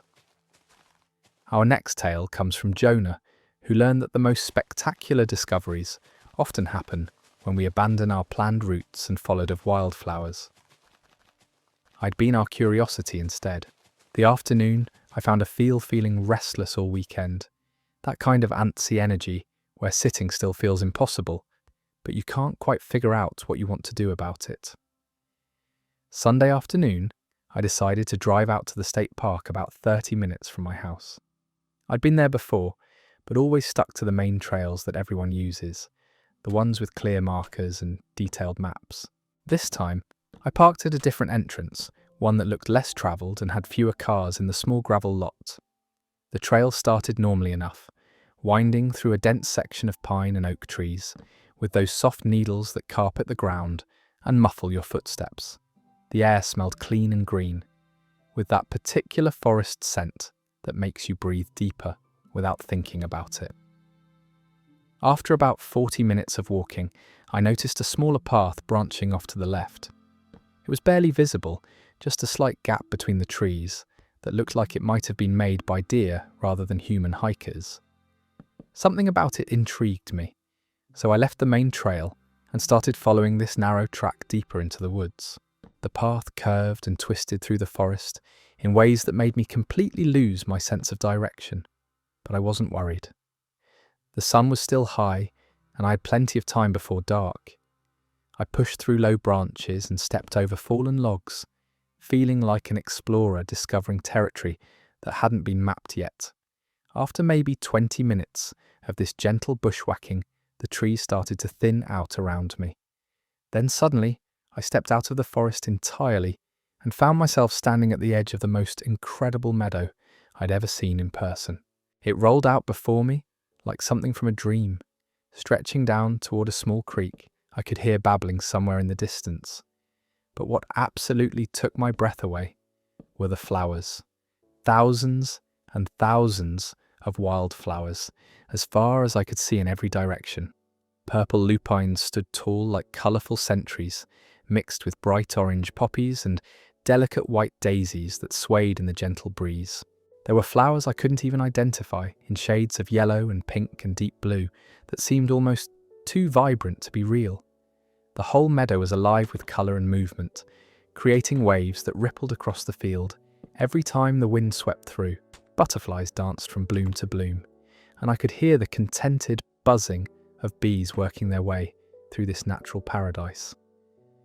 I walked slowly into the field, trying not to disturb too many flowers, as I made my way toward what looked like a slightly less dense area near the centre. The fragrance was incredible, sweet and fresh, and somehow green, if that makes any sense. Every step released new scents into the air around me. When I found a spot where the flowers weren't quite as thick, I sat down right there in the middle of it all.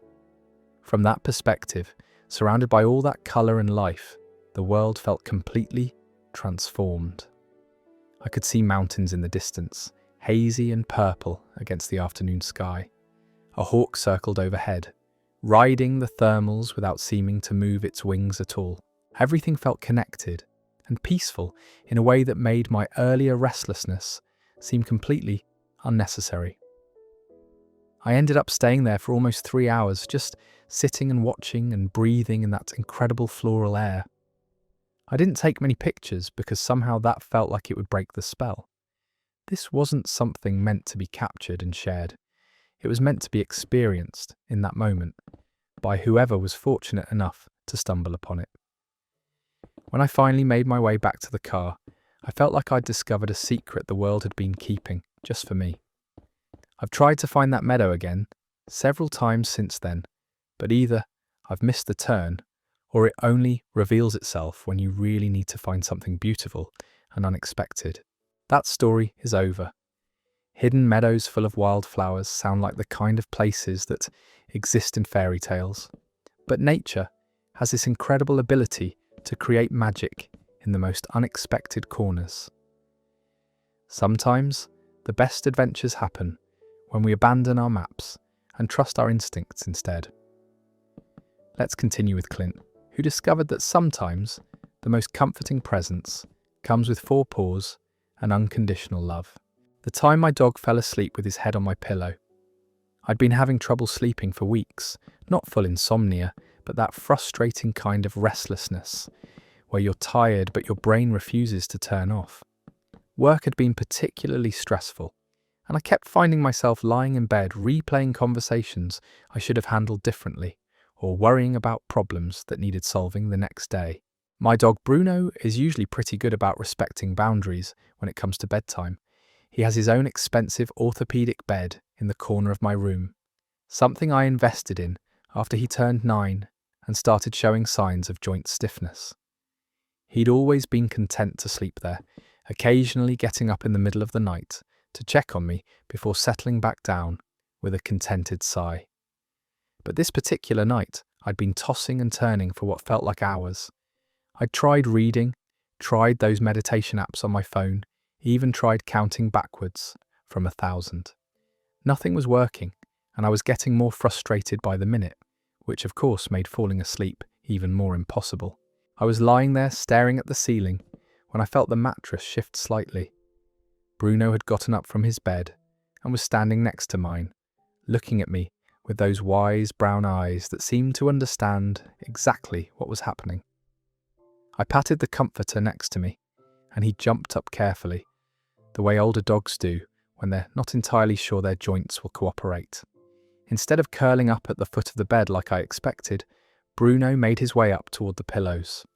He settled down right beside me, then slowly, deliberately, lowered his head until it was resting on the pillow next to mine. Not on my pillow, but on his own section of it, like he was being respectful of my space while still offering his presence. The weight of his head was warm and solid against the pillow, and I could feel his breath, slow and steady, against my shoulder. Within minutes, he was making those soft snoring sounds that dogs make when they're completely relaxed and content. There was something incredibly soothing about having him so close. This living reminder that not everything in the world was complicated or stressful. I found myself breathing in rhythm with his gentle snores, feeling my shoulders finally relax for the first time in days. The problems that had been spinning around in my head started to seem smaller, less urgent. Bruno's presence was like an anchor, keeping me grounded in the present moment instead of letting my mind race ahead to tomorrow's worries. The next thing I knew, it was morning and sunlight was filtering through the curtains. Bruno was still there, his head still on the pillow, but now he was awake and watching me with a tail that was doing a slow, happy wag against the blankets. I'd slept better than I had in weeks, and I could tell from his expression that he was pretty pleased with himself. I didn't have the heart to move him right away, so we both just lay there for a few extra minutes, enjoying the peaceful start to the day. When I finally did get up, Bruno stretched luxuriously and gave me one of those full-body tail wags that seemed to involve his entire back half. From that night on, whenever he sensed I was having trouble sleeping, Bruno would quietly make his way up to share my pillow. Not every night, just the ones when I really needed that warm, steady presence beside me. It became our little ritual, a reminder that sometimes the best medicine for a restless mind is the simple comfort of a friend who asks for nothing more than to be close. That story is over. Dogs have this incredible intuition about exactly what we need and when we need it most. Bruno understood that sometimes the best therapy isn't advice or solutions, just the steady presence of someone who cares unconditionally. There's something so healing about that kind of quiet companionship. Our next story comes from Mira, who found meditation in the simple act of watching autumn perform its gentle magic. The walk where I watched leaves fall in slow motion. It was one of those perfect October mornings when the air is crisp but not cold, and the sun filters through the trees at just the right angle to make everything look golden and magical. I'd decided to take a longer route to work that day, one that went through the small park downtown, instead of along the busy main street where traffic never seems to slow down.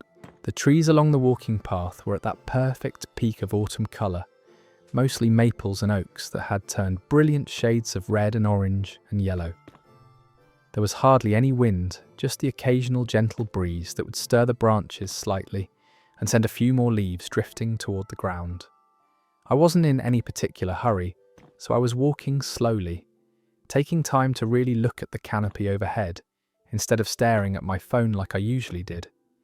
That's when I started to notice something beautiful happening all around me. Leaves were falling, but not in the chaotic way they do during windy weather. These were falling one at a time, in this graceful, almost choreographed dance. I stopped walking altogether and just stood there, watching this gentle cascade of colour drifting down around me. Each leaf would detach from its branch and spiral slowly downward, catching the morning light as it turned and twisted through the air. Some would catch a little air current and float sideways for a moment before continuing their descent. Others would spin like tiny helicopters, taking their time to reach the ground below. The path ahead of me was already carpeted with leaves that had fallen earlier, creating this gorgeous patchwork of colours that crunched softly under my feet when I started walking again. But I kept stopping every few steps because I didn't want to miss any of the aerial show happening above me. There was something hypnotic about watching those leaves fall. It was like nature's own meditation, this slow, peaceful transition from tree to earth. No rushing, no violence, just a quiet acceptance of the changing season. Each falling leaf seemed to be saying goodbye to summer in the most graceful way possible. I ended up being about 20 minutes late to work that morning, but I didn't care at all. I'd stumbled into one of those moments that you can't plan or manufacture, when the ordinary world reveals something extraordinary if you're willing to slow down enough to notice it. The whole experience left me feeling calm and centered in a way that lasted the entire day. Every time I felt stressed or rushed, I'd think back to those leaves spiraling gently through the golden morning light, taking their time, following their own natural rhythm.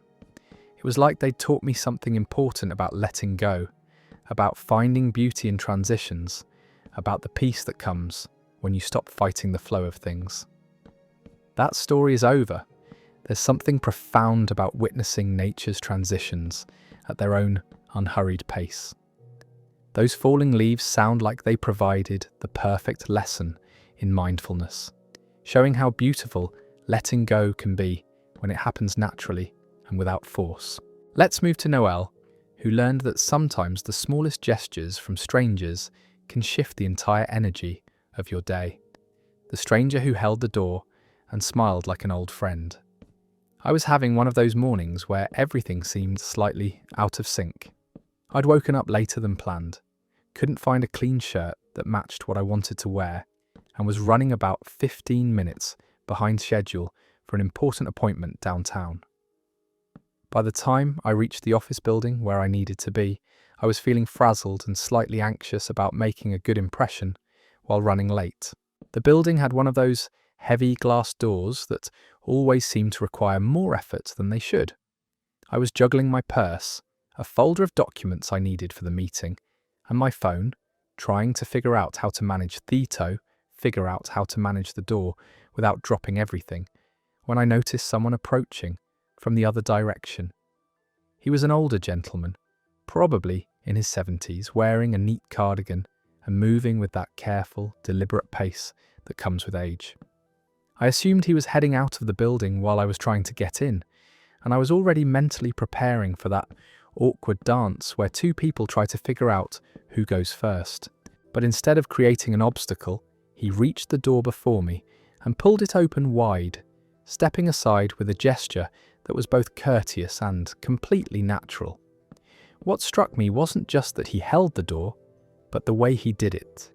He looked directly at me with this warm, genuine smile, like I was someone he was genuinely pleased to see. "Good morning," he said, and his voice had that quality some people have, where they sound like they're sharing good news just by greeting you. "I hope you have a wonderful day." Atishi, it wasn't just polite small talk. There was something in his tone that made it feel like he actually meant it, like he was offering a small blessing, rather than just following social convention. His smile reached his eyes, creating those little crinkles that only come from years of real warmth and kindness. "Thank you so much," I managed to say as I walked through the door. "You too." He nodded and continued on his way, but that brief interaction had completely shifted something in my morning. The frazzled feeling that had been building up since I woke up just melted away. Suddenly being 15 minutes late didn't seem like a crisis anymore. The wrinkled folder in my hands felt like a minor detail rather than a source of embarrassment. There was something about the way he'd looked at me, like I was worth taking a moment to acknowledge and treat with genuine kindness. It wasn't just the door holding, though that was thoughtful.